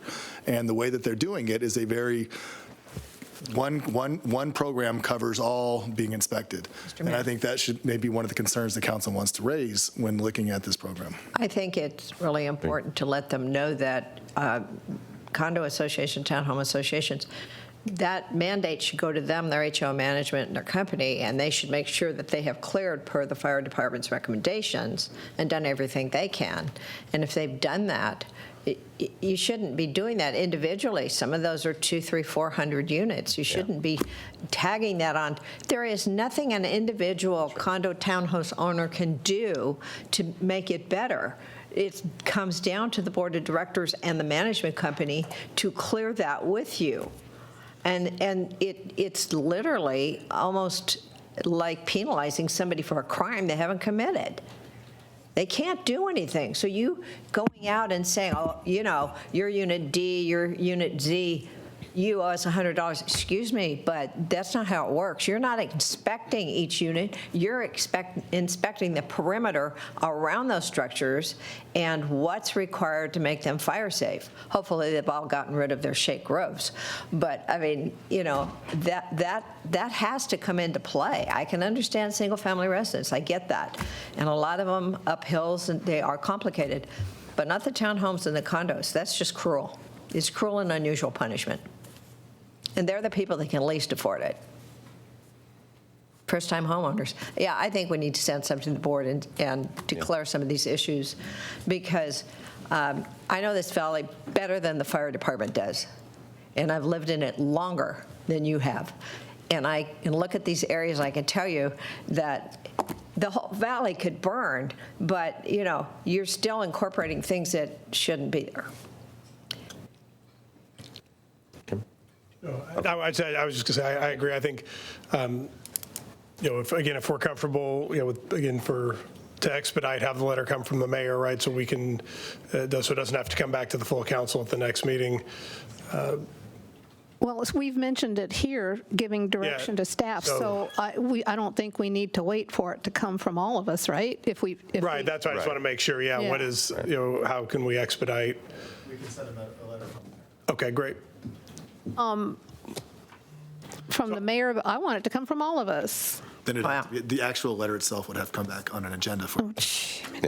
So that's the thing. I think we get, and I think the points that, you know, we hit, that, as you mentioned, the way it's, you know, the recovery is structured, and as well as the need for a you know, Santa Clarita Valley hearing, and with a potential delay then of the March 13th hearing to allow for you know, Santa Clarita hearing and for our residents. I think those are at least the three key points that we'd want to articulate. And does it, one thing I'd love to mention in the letter is, does the Board of Supervisors have the ability to set some kind of an exemption for people who actually are in the green zone or whatever, but received a notice?